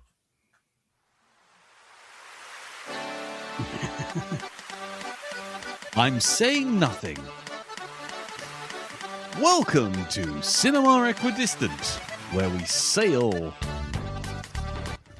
That's all I'm saying. I'm saying nothing. But just so you're aware. But yes, I am very, very much looking forward to watching this. And I'm very, very interested in the reactions of the two non-watchers, first-time watchers. Because Okay. yeah, it's gonna be a movie that I think we'll have a lot to talk about. However, I feel we may have to get past the elephant in the room, which is watching it in public in any kind of way whatsoever with people around. But I loved it, so I'm looking forward to it. Right, so next week, The Substance. We will be watching that. Let's go round the table for Pimp's Corner. Rather unfortunate way of ending it. Here we go with that phrase. Jim, what's going on with you and Hypnagoria? Let me see. I'm trying to remember what week I am. Yes, on my reading show, I've released The Festival, which is a seasonal chiller from H.P. Lovecraft. And over on the main show, I've just released a lengthy episode on the Box of Lights RPG and some other related stuff. Nice. And today on Commentary Club, we released our first episode for December, which was Santa Claus Conquers the Martians. Oh my God! Why? Why, sir? Why didn't you learn the first time we did this? Apparently God. not. But it was my choice for a crap movie, and well, I couldn't resist that one because that's one of the legendary bad movies. So we had to do it. It's spectacularly bloody awful. Right, okie dokie. Well, that's that, and that's all over at hypnagoria.com. It is indeed. Brilliant. Okay, and Elton, Rogue 2 Media. Yeah, it's just about cars going round in circles for the very last time this season. So that is on the Grand Prix podcast. Yes, I have to say I noticed that got shouted out at the Kermode and Mayo thing. They gave the results out because people come to see it, and the last race was going on. Oh, well, if they were real fans, then they wouldn't be there, and they'd be actually watching it. If they were real fans. Yeah. But they weren't. So Jesus. I didn't care. I'm shocked. Brilliant.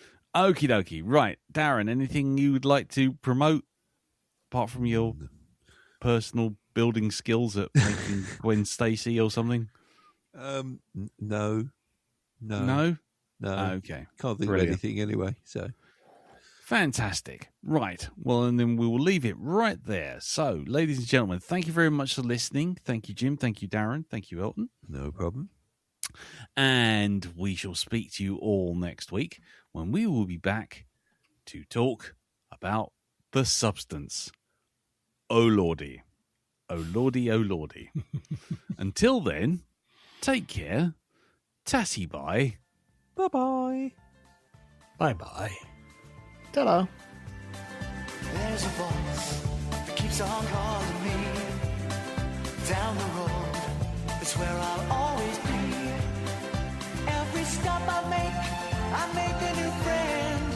Can't stay for long, just turn around and I'm gone again. Maybe tomorrow I'll want to settle down. Until tomorrow, I'll just keep moving on. I already came for a kebab.